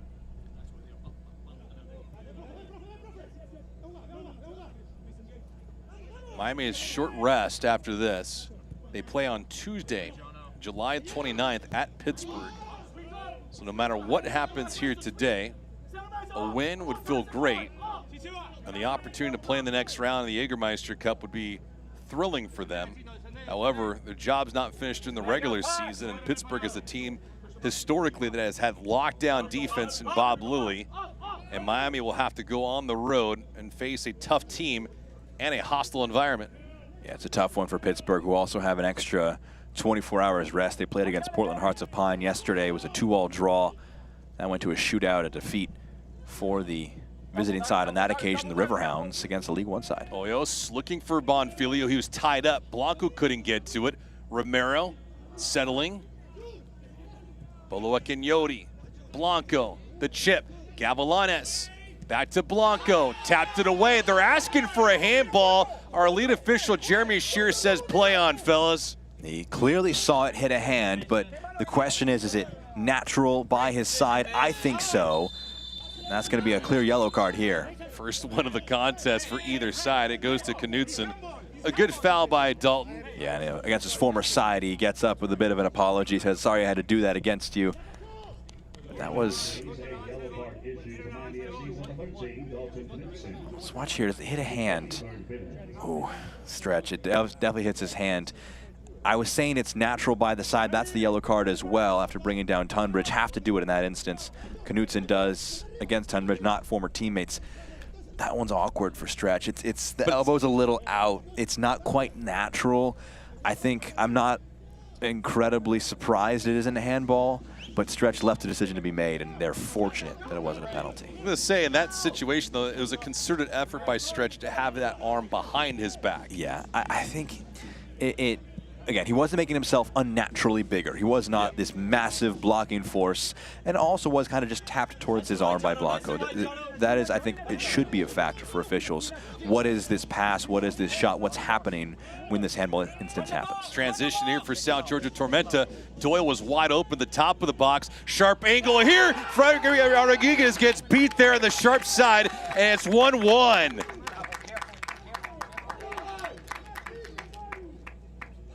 Tunbridge with the equalizer for South Georgia Tormenta. Lightning strikes here in Miami. What a finish.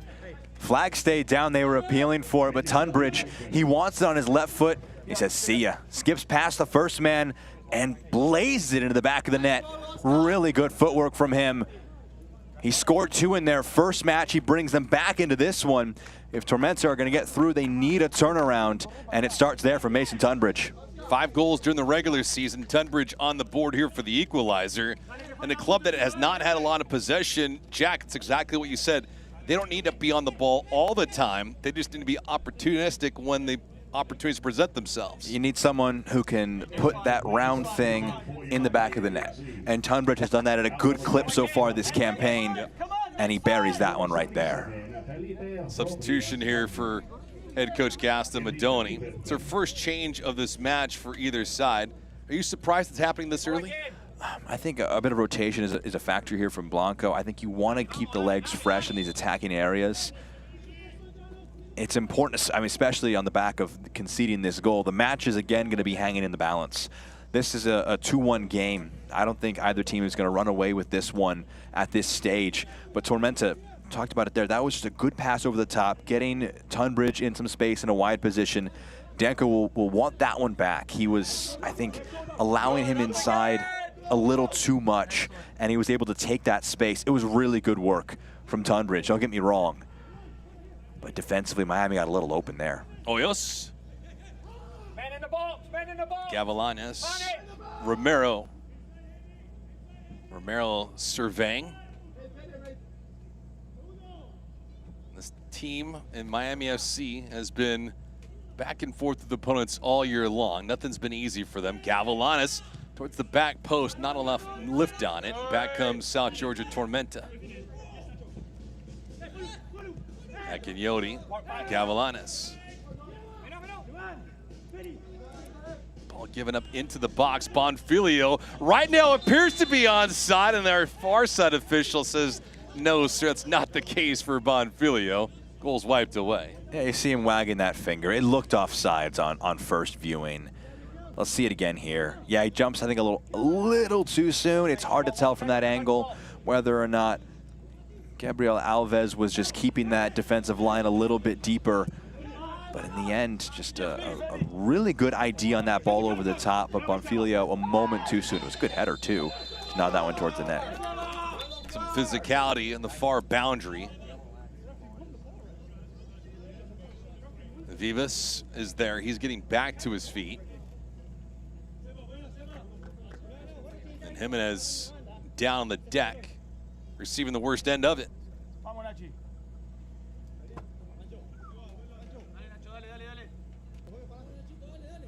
So you now have Juan Jimenez and Dalton Knutson, both on yellow cards. So we saw that change, obviously, bringing on Felipe Rodriguez for Sebastian Blanco. You wonder if there's going to be a change in that back line with 2 players on cautions with some really talented forwards for Tormenta. Talk about Sebastian Vivas. We just saw what Mason Tunbridge can do to a defender. And if that defender is also being limited by the fact that they're on a yellow card, it limits their options, how aggressive they can be. Neandra's been dangerous as well. Another Argentine player for Gaston Medoni amongst his starters. It's been a regular occurrence this year. Bolo Akinyoti, he now sees yellow. You see the frustration from him and the bench. He's saying he got the ball, he dove in really strong. Let's watch this one again, David. So he gets the ball. Yes, the studs are raised. Yes, it's a strong challenge if it catches the opponent. That's the big word, though. If he didn't, it was a clean challenge. Yep. I think a foul, maybe you say, hey, that was a little overzealous. I need you to watch it. But a yellow, it feels harsh there, David. There's 3 of them now for Miami FC. And right down the spine, too, with Akinyoti. How do you handle that challenge if you're Miami? Are you showing a card there? No, in my opinion, no. I think the official's much closer to the action. Maybe there was more contact than we first saw in those replays and in the live look.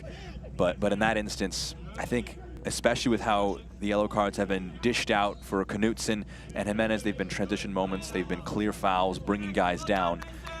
The standard of yellow card was set there. I don't think that one met that. South Georgia Tormenta back to level footing. Now the question is, can they get over the top? Buana pushed it over the right-hand side. Yanjo. Vivas was open for a minute. Yanjo looking forward, something to fire on, and can't pick it up yet. Yanjo circulating around, top of the box, pivoted away. Vivas, Felipe Rodriguez, an excuse me save. Obviously he's conceded today, Rodriguez has. But much like that Charleston match, this could be a very different game if he wasn't between the sticks. They appeal for handball, not a handball. A first-time shot flashed at net by Sebastian Vivas. It takes a bit of a deflection along the way, and his reactions there. Able to just keep that one under his control and not spill it, so important. Former player of the year last year for South Georgia Tormenta. And Felipe Rodriguez fortunate enough. On the left-hand side, Nianjo. There's Doyle to tap it in. It's 2-1 South Georgia Tormenta. Doyle picking up the trash and the road team with the lead. That's a hard one for Felipe Rodriguez. There's too much space at the edge of the 18 here from Miami FC. They're allowing Tormenta time and space to receive the ball, turn towards net, and that first shot, yes, it was stopped by Rodriguez. I'm not sure you can do too much more in this instance. Nianjo can just turn, get a bit of space, and that shot was parried away. There's no one on hand to deal with the danger, and Doyle just sweeps it up, taps it into the back of the net. It will be the easiest goal he's ever scored in his entire life. And all of a sudden, the League One side have flipped it on its head. Wild as it is for Doyle to tap that ball, and any good shot on target forces the keeper to make a save. In that instance, Rodriguez just could not cover it. Fat rebound, and Doyle capitalizes. Yeah, this is, I think we can take a bit of blame here, David. The commentator's Kurt. We've been talking about Rodriguez. I'm not sure you can do too much more on that one. It's a really good low shot from Nianjo. Maybe you parry it centrally, but you're not taught to do that as a goalkeeper. You got to push it away from danger. The ball didn't have enough steam on it, and it meant that Doyle had a tap in right in front of the net. But it came from just a poor turnover as well, playing out from the back. We talked about that change in pitch surface, a bit different than what they're used to at Pitbull Stadium. They're not responding the way that they need to Miami. You've talked about it, David, the half-to-half changes. In the first 15 here, the first 45, it was good. It wasn't perfect, but you led. This second half has not been to that standard. And they're turning it over here. They're at risk of this game getting turned over yet again. Moana trying to make a good move on Knutson, forgot the ball. Knutson fortunate enough to steer that away. This has happened on a regular occurrence for Miami FC. One half, about as good a ball as they can play. The opposing half, drastically different. It's been a Jekyll and Hyde team for Gaston Medoni. And to his credit, he has not lost confidence in his troops, but he does acknowledge this is learning for them on the regular. Gavilinas, not a lot of pace on it. Mercado Open real estate, pushes it to the left-hand side. The header, Gavilanes looking for it. Alves was there with the right foot. Nianjo could not get around Boloak and Yodi. Mercado there to step on it. We move together. We move as a unit. Romero here. Bonfiglio was asking for service. Bonfiglio tries to rise to the occasion and could not. He's getting a yellow for that. I think it's harsh on the referee too. I think he's saving time by not letting that ball run away. He knows it's going to be a goal kick anyways. Might as well grab it. Yes, it's obvious. Yes, it's hands above the head. That's not a yellow though to me. That's a handball. Yes, it is. He's leaping. His hands climb up and it hits his hand. I think that's harsh. Jeremy Shearer has gotten something into him. Our lead official has now doled out 4 yellow cards. 3 of them quickly to Miami FC players, all 4 of them to Miami players. In fact, Knudsen, Jimenez, Akinyote, and now Francisco Bonfiglio. Tons of caution, and Miami is in a world of hurt. 2/3 of this match has already expired, and Miami FC down a buck, 2-1.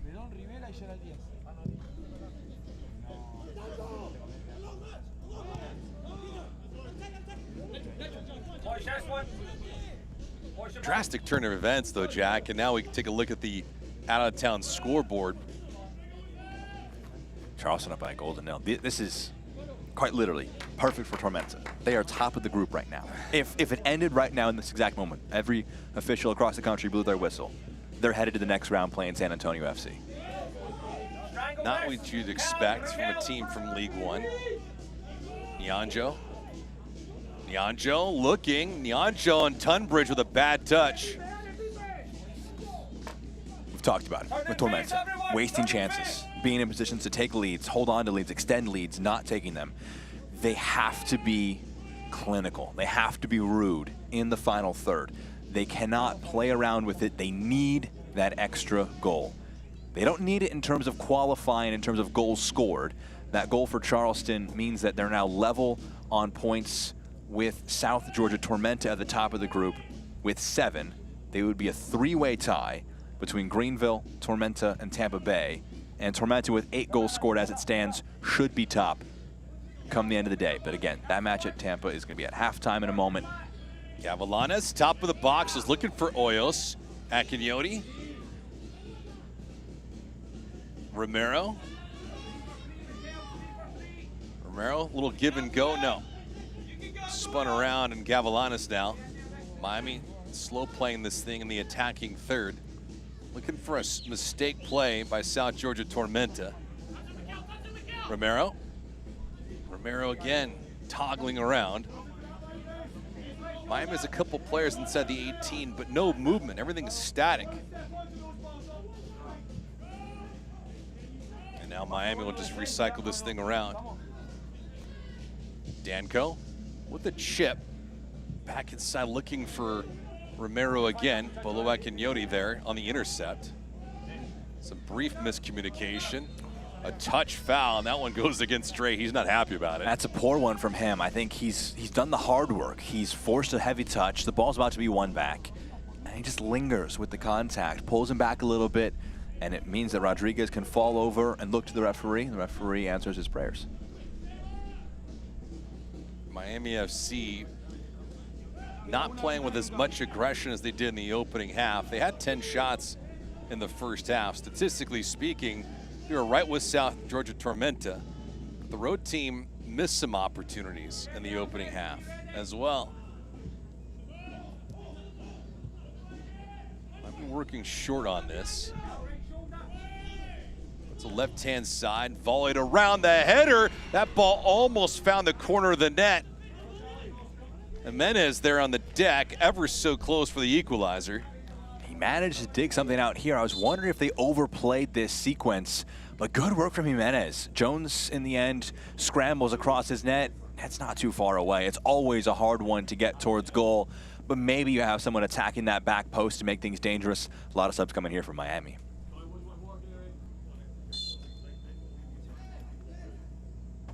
Got the other Felipe Rodriguez that's on the pitch for Miami FC.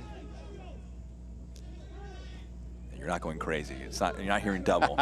There are 2 of them. Same name, different numbers. Miami going to make some changes at our next stoppage. Watch out though, Tunbridge with an open lane takes a shot. Good save by Felipe Rodriguez. Tunbridge having Bolo Akinyoti draped all over his back. Tormenta creating chances in transition. It's Tunbridge who is so much to deal with when he starts driving towards net. It's central, but it draws a good save from Felipe Rodriguez. Gets a hand to it yet again. That's now 6 saves on the day for Rodriguez. He's got a lot of work to do again, and more to do here from this corner. Jimenez will take this corner for South Georgia Tormenta. Jimenez bending in, could not be headed in. Miami FC looking for a transition moment. It's not going to happen here. Back to the other Felipe Rodriguez, the guilty party, called for the foul. And now we got some changes. Your attention, please. Substitution for your Miami FC. Gasta Madoni will head to his bench. All player changes. Ricardo Rivera will come in for Kevin Hoyos. Scored the lone goal in this match. Diego Mercado's day is over with. Gerald Diaz will come in for him. Dejan Varon entering the fray for Diego Mercado. Do you like these changes for Gaston Madoni? You need something. You need some extra legs. I think you mentioned, David, just the lack of movement in the final third. That can be, you know, lack of ideas. It could be lack of fitness and legs. And you need some guys who can come on. They've been sitting on the bench. They've been eager, and they're watching. They're saying, all right, we need to do something here. Coach calls their number. It's their time to do something here. Defensively for Tormenta, or for Miami on this free kick from Tormenta, you wonder what they're going to do. Nianjo, it looks like he might be shaping up to shoot this. There's not a ton of options forward to try and offer his service. We'll see what he goes for here. 4 for the wall for Miami. Nianjo straight away drives it right into the wall. Oh, he's ambitious from that far away. He appealed for a handball on the wall. Referee waved it away. It's a central one. It's an awkward distance. I don't hate the shot there from Tormenta. Things have been working in the second half. Why not? They were unlucky in the first half. They created numerous chances and just did not find the reward. In the second half, plenty of treasure and a 2-1 lead. Not insurmountable at all, but for Miami, they have to wake up. They had 10 shots in the first half. In the second half, they only have 2. Nianjo just could not settle it. He went off to the races. It was 2-on-1 centrally. Miami's a little open here. They're committing numbers forward. It needs to start paying off. They need to start putting Tormenta under pressure to the point where they can't commit numbers forward. They get them penned in their own defensive third. Miami with 3 inside the 18 from a wide angle. This one on the ground. Doyle there to break it up.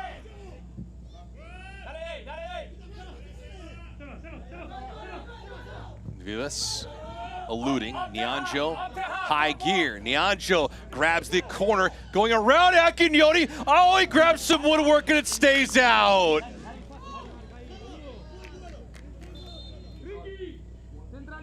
Herculean effort by Nianjo, but no payoff. How on earth is this still 2-1? Agonizingly rolls across the front of the goal.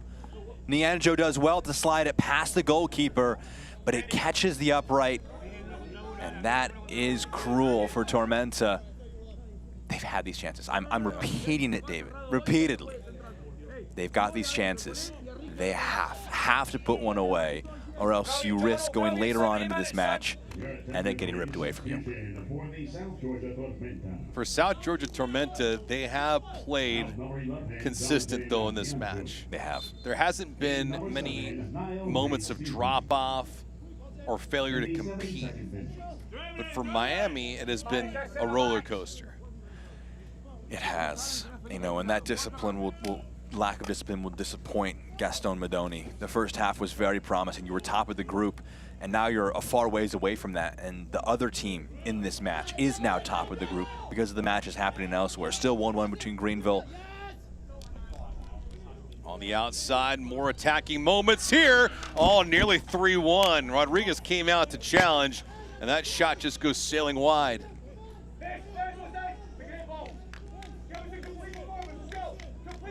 It's a really good pass here for the substitute. Reed Stevens gets onto the edge of it, and that shot goes just wide. They're creating these chances, so many of them. They're going to need to have that clinical finishing, and I'm corrected, David. Greenville have scored. Oh, wow. It's 2-1, Siobhan Marsh getting on the score sheet. So that means Tormenta need to hold on to this result with dear life and then be rooting for FC Naples even harder than their own fans do. Oh, my. Asking for a lot, but they get to spoil things as well for Miami. Indeed. So Miami know that they need to get themselves back into this game to try and have some hope. They're also rooting for Naples. Yeah. Miami on the move, though. Played through and around. Almost lost for a moment. Picked up. Good opportunity by Stretch to clear it. He does. She was like a fish out of water. He didn't know where the ball was at a moment. Vivas receiving two hands from Diaz, it looks like. Yeah, we get booked. Vivas will for delaying the restart. This is not a match between these sides. They both came into this one with 6 goals scored. The most likely scenario for their qualification was not going to be lots of goals, but for Tormenta it was score 2 goals plus win. They've done that. Romero, not good. I should clarify, they've done the 2 goals part. They have not done the win part, yeah. David. Look at some time, but Felipe Rodriguez, poor ball. Fortunate enough to get it back, though. Dion Varon started last week against Charleston Battery, then subbed out. He's now in with possession.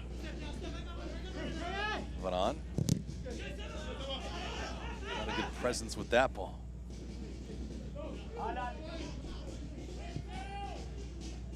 Miami has been dominant with possession today, but that's it.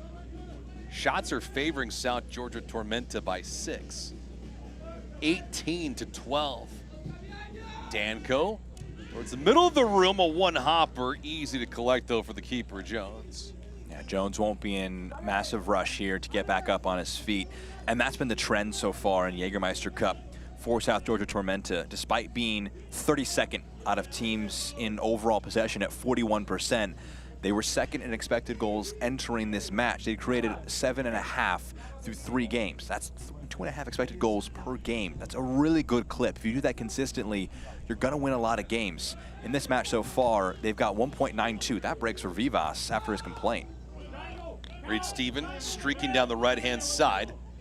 Reed Steven, quick touch. Tunbridge with the left foot, easy tap down. Reed Steven, it is put in by Buwana. And the near side official, also our lead official, say, fellas, it is offside. A lot of players could have been offside there. Right after that, it's going to be a hydration break. Let's break this down again. Shot here, I believe it's this first one from Reed Steven is offside. Buwana, who tapped in the end, was onside, but you saw on the right side of your screen, the referee lift up his flag. So Miami, that's got to be the warning shot. Gaston Madoni just has to point to that official and say, guys, we're that close to being out of this game, out of this competition. 15 minutes. Now what are you saying to your troops if you're Gaston Madoni? Because not only have they lacked the passion in the second half that they had in the first, but also they've been outplayed. Yeah, I really, this is a tough spot to be in as a coach, because you make these changes at the start of the match and they work for the first 45 minutes. You score a goal, you see some good moments. Yes, you concede a few, but it's not an avalanche of chances where you feel like you're at risk of getting knocked out of the match. The second half, they've been second best, easily second best. And that'll be very disappointing for Gaston Madoni. They've created some half chances, but Tormenta, well, they were on the outside of the match. They've been creating chances. They've been putting them on frame. Talked in the favor of Miami by getting that goal and being that decisive USL Championship side that are able to score, create something from a half chance. It's Tormenta, who on 19 shots have 9 on frame. Some of them have been too central, and Rodriguez has been able to block them in net. but they are threatening net and they're putting them on frame. 13 shots for Miami is a good number. Just 3 on target. They haven't tested Jones enough with dangerous shots. I don't think Jones has had to dive for a shot. Maybe once in this match, but not at the ratio they need. Yeah, Gavilanes' shot that hit the woodwork is the only big threat. Yeah, that's true. That is a dive. Stretch out. Now take a look at the out-of-town scoreboard. As you mentioned, Jack, we got some highlights around the country. Yeah, this is Greenville going up by 2-1. What a ball in that is to the back post. Able to pick out Siobhan Marsh, it looks like, at the back post, just knocks it home. That's a fantastic ball to the back post. That was the first one for Greenville from Leo Castro in the first half, rather. And this is the one from Siobhan Marsh. Able to put the brakes on, get it onto his left foot. That's a really, really good finish from the forward. That makes it 2-1 in the 74th minute is where they are currently. That's a little early with the shirt. Pulling it off, he realized, hey, it's the 67th minute, let's keep that on. And for Miami FC, trying to get themselves back to level footing. If this match does end in full time and a draw, we will go to penalty shootouts. But for Miami, they need it to have some sustainable offense, into the attacking third with an idea, and then more importantly, capitalize on it. They have just not been existent from that side of the pitch like they were in half number 1. 10 shots in the first half, 3 in the second half for Miami FC. Alexander Naranjo comes into the match. And for Castamedoni, more changes. Rivera towards the back post, just had too much lift and pace to it. Naranjo in, and so for Castamedoni, he has made whole player changes here in half number 2. Part of it has to be the fact that they're down a goal, but the other element is too that they play on Tuesday night, so you want to rest some legs, especially because regular season actions where you get paid the big bucks. Or ball though, Reed Steven. Vivas, one-on-one transition here. Reed Steven was the drop recipient, but that ball just could not find his footing. Yeah, miscommunication there between Vivas and Reed Steven, who started to move, I think, a bit further wide. Vivas is trying to open the space for a little just drag back to him. Good idea from Tormenta there, not quite enough. You mentioned just the thought on Tuesday for Miami. Obviously, we'll get back to that in a moment. Romero here. Romero towards the back post, had a guy open, and that shot goes sailing wide by Bonfilio, and he is screaming at himself. Yeah, that's a golden chance.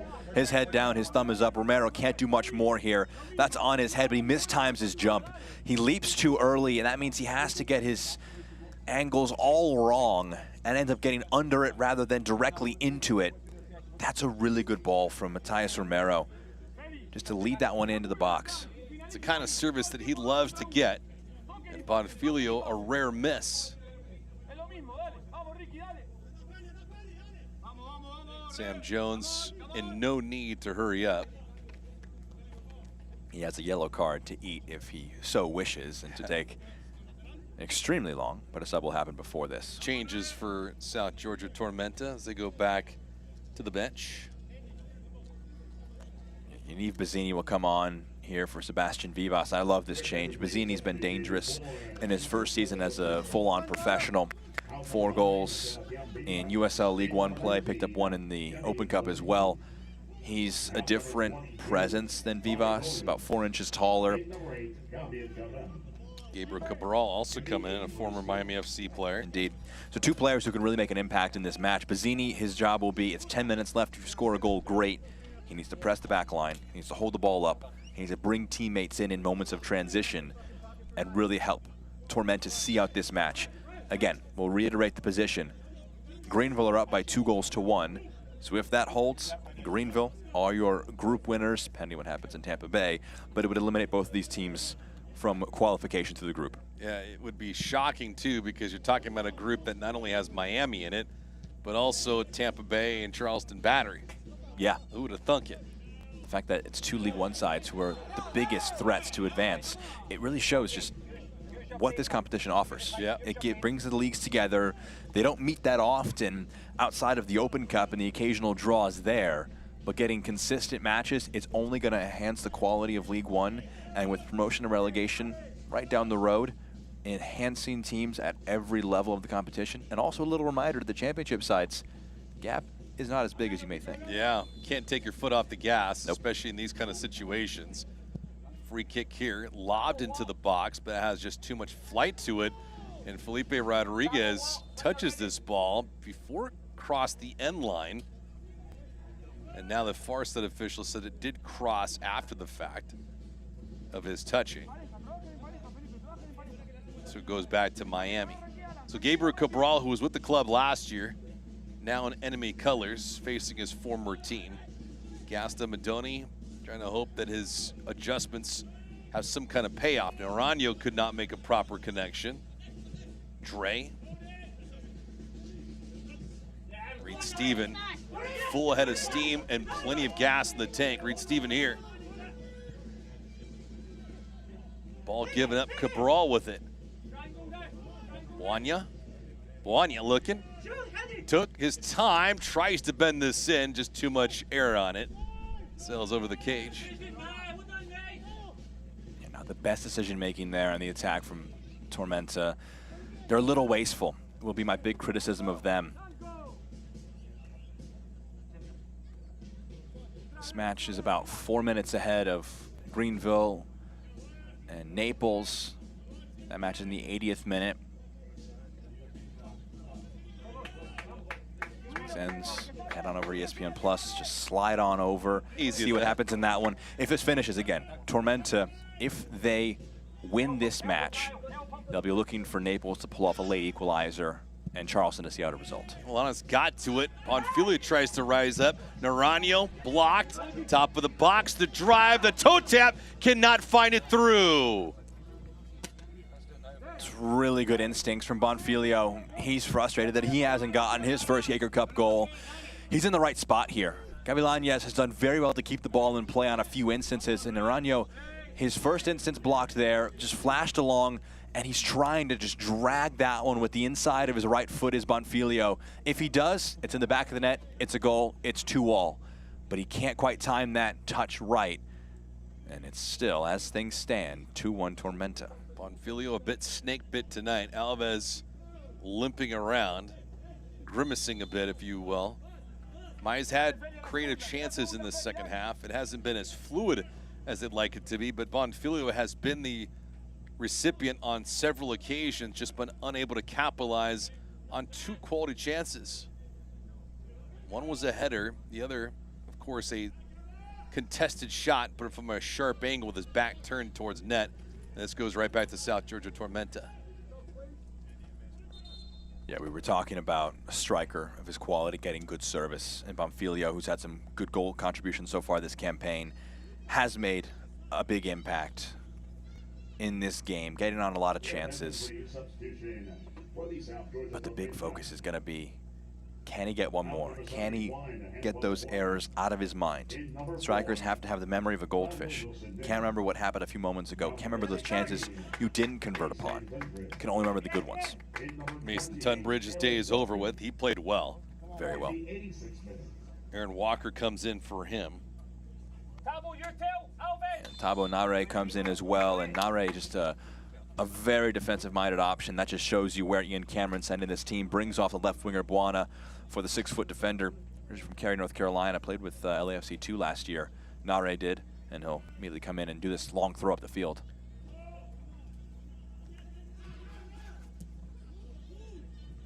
South Georgia Tormenta ever so close for an upset here. Odds makers did not have Miami FC as a favorite. They were about even money, but South Georgia Tormenta had better plans. They came into this match slight underdogs, but they have played like the better team. Let's look long term for Tormenta. As things stand, they're not going through. Greenville are seeing to that with their current win at home against Naples. But this is another really good performance in the Jaeger Cup. How do you turn these good performances? A strong 7 points is good from Tormenta. How do you convert that to league play moving forward? Cabral. Alves, not a good delivery here. Alves trying to recollect it. He could not. We're there, Blue. We're there. We're there. Miami running out of time. And some players that are fresh who don't see a lot of regular season action, could also be out of gas.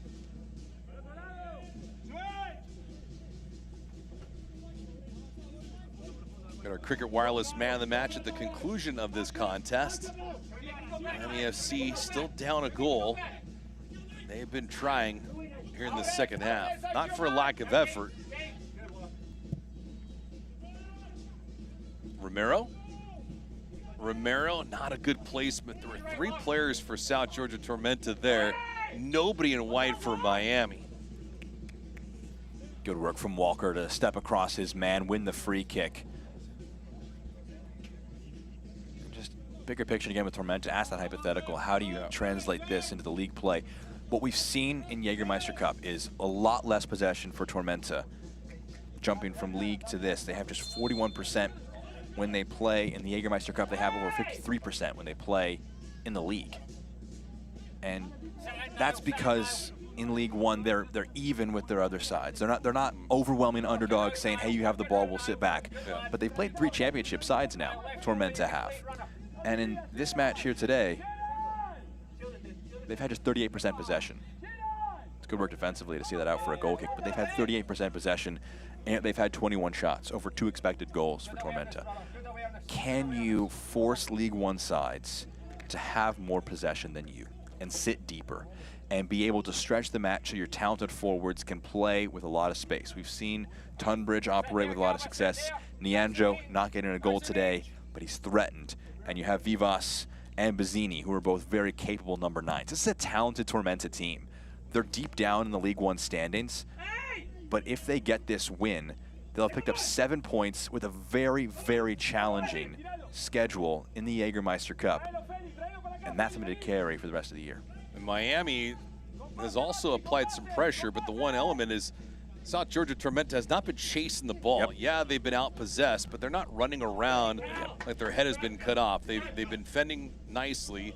And yes, they've yielded a couple chances to Bonfilio, one to Kevin Hoyos, of course, but they don't look like they're out of place and out of sorts, which has allowed them to conserve some energy and then pounce when they needed to. We've seen Ian Cameron yelling out to his players. We've seen Sebastian Vivas up front pointing things around, saying, hey, who's joining me in this press? They had to work it out through the match. It was a work in progress through the 90, but Tormenta found a good sweet spot of their press, not allowing Miami to build without pressure and not exhausting themselves by going too forward without too much gain. Alvis gave it up. South Georgia Tormenta looking for an insurance marker that would drive Miami FC's hopes of reaching the next round into the ground.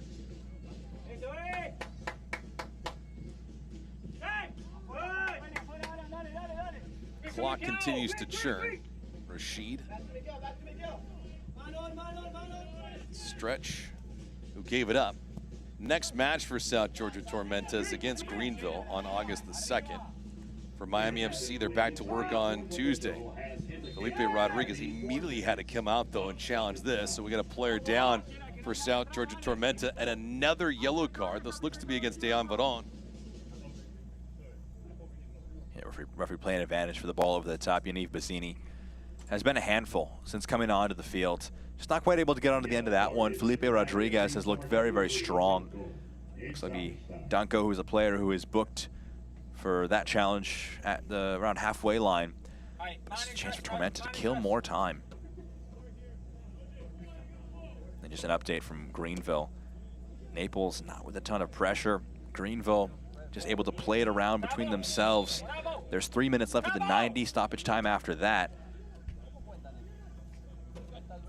4 minutes of it added here in this second half, same as it was in the first. Hydration break allows for a little bit of that. Miami playing against South Georgia Tormenta for the second time ever.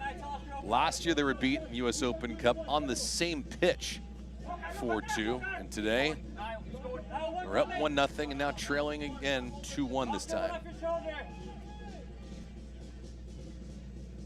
Match has been wide open. Possession favoring Miami, but that doesn't mean a whole lot. Put on, and this will be a corner kick for Miami. 1 goal from a corner already today from Miami. They attacked that near post. There's no one in that area right now as things stand. in white to try and attack that space. We'll see what they offer for Felipe Rodriguez, the outfielder. That's right. Taking this corner. He will take it for Miami, running at a time. Rodriguez, good spark to it. Could not find a member in white. There was contact inside the 18 with bodies tumbling around.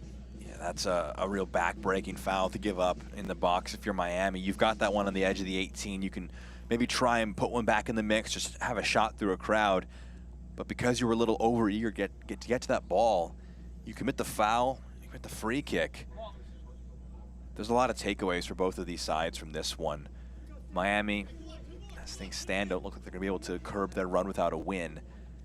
There are definite signs of life and good things to take away from this. But also a half where they'll know they have a lot of work to do from what we saw from the second 45. If they do not capture a W here tonight, they will have gone winless in 6 straight. Reminiscent of how they opened up the year. They were winless in their first 4 before winning, oddly enough, at San Antonio of all places. Watch out here, more trouble, but that shot not well struck, and Rodriguez there to collect it. Yeah, Bazzini immediately had his head in his hands. He was trying to open it onto his right foot, didn't get his hips wide enough, didn't get the contact right on that one, and it became a dribbler to Rodriguez. Another save for the man between the sticks for Miami. Dre with a quick foul. Just stopping some transition for Miami. Good presence by Dre to do that. And no real flow for Miami right now. Move it on. Head up all the way, put it in a delicate spot, and contact inside the 18. Some questions as Rashid was there to defending, and then Ranyo said, who, me? Yeah, it might have been offside there. I think he was saying, how was I offside?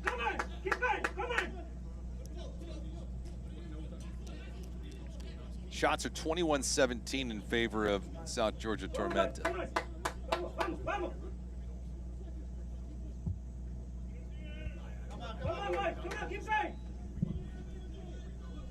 Conclusion of this match, we'll have full-time stats and some highlights on our man of the match. And we have reached full-time here in Miami at FIU Stadium, and South Georgia Tormenta disrupts the action for Miami FC, not allowing them to advance the next round and bouncing them out in this Jägermeister Cup 2-1 in full time. Even if Naples can't save Tormenta's Jägermeister Cup run, this has still been a great performance from Ian Cameron's side. Coming back, a great second 45 minutes.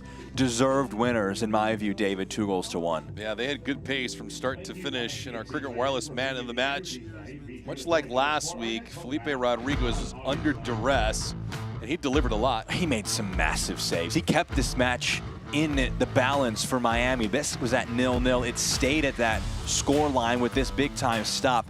He's been forced to make a lot of saves since coming in. I'm interested to see how Gaston Modoni judges his performances here, because he's been under a lot of duress. He's conceded 5 goals in the last 2 games, but he's also made 15 saves in the last 2 matches. He's had a lot of work to do, and he's done a solid job. Admirable as it was for Felipe Rodriguez, it's all about the positive results. He has not had goal support, unfortunate for him. A tough luck loser tonight like he was last week. So that's it for Miami FC, the Jägermeister Cup. When we return, we'll get you some full-time highlights and stats, all that right around the corner.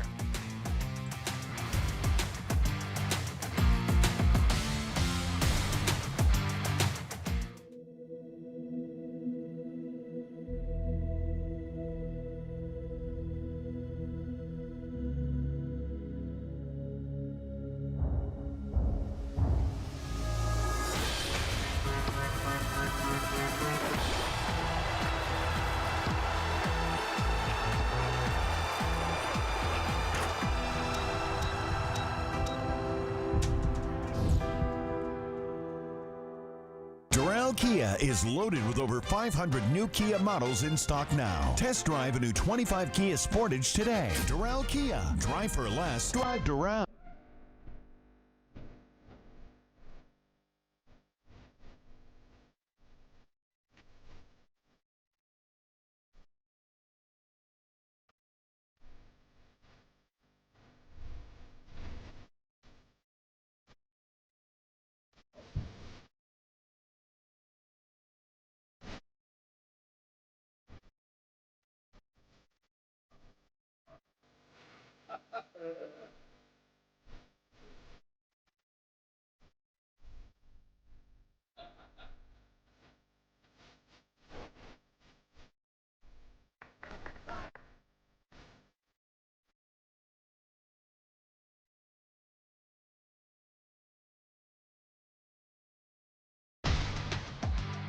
Match ends here for South Georgia Tormenta, prevailing over Miami FC. 2-1 is the score. 2 goals in the second half for South Georgia Tormenta to pull off the upset and eliminate Miami FC from Jägermeister competition. Jack, how did it all happen? Yeah, 40th minute, it was a really good corner in from Blanco, able to find Hoyos. It's a really good finish. It made it 1-0 at halftime. I think it probably was a deserved lead at the break for Miami FC, and that was the story we talked about. Good first 45. What does second half have in store? And it was a really, really good ball over the top, picking out Mason Tunbridge. Oscar Jimenez dropping that pass in, skips past Danko, and just drives it past the goalkeeper. That made things 1-1. Tunbridge was dangerous throughout the match. He got his goal, and it really was well rewarded for Tormenta for a strong start to the half, and then 6 minutes later, they're able to complete the comeback and take the lead themselves, just not enough closing down. Good turn from Leandro, his shot saved, and Connor Doyle on the doorstep just taps it home. Easy enough for him, and Rodriguez had no chance, and that because it was a tough shot for him to handle. Doyle, the game-winning goal. He kisses goodbye to Miami FC and South Georgia Tormenta.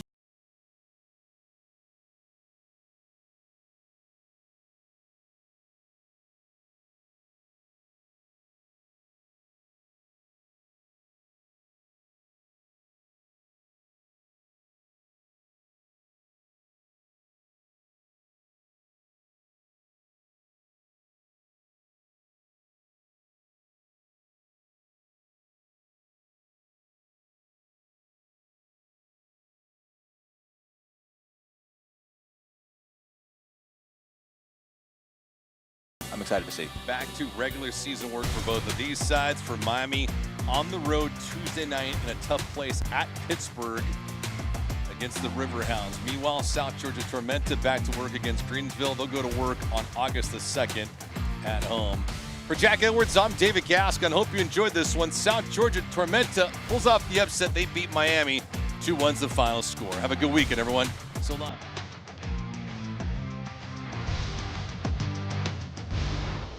This copyrighted telecast of the United Soccer League cannot be retransmitted, rebroadcast, or reproduced without the express written consent of the United Soccer League.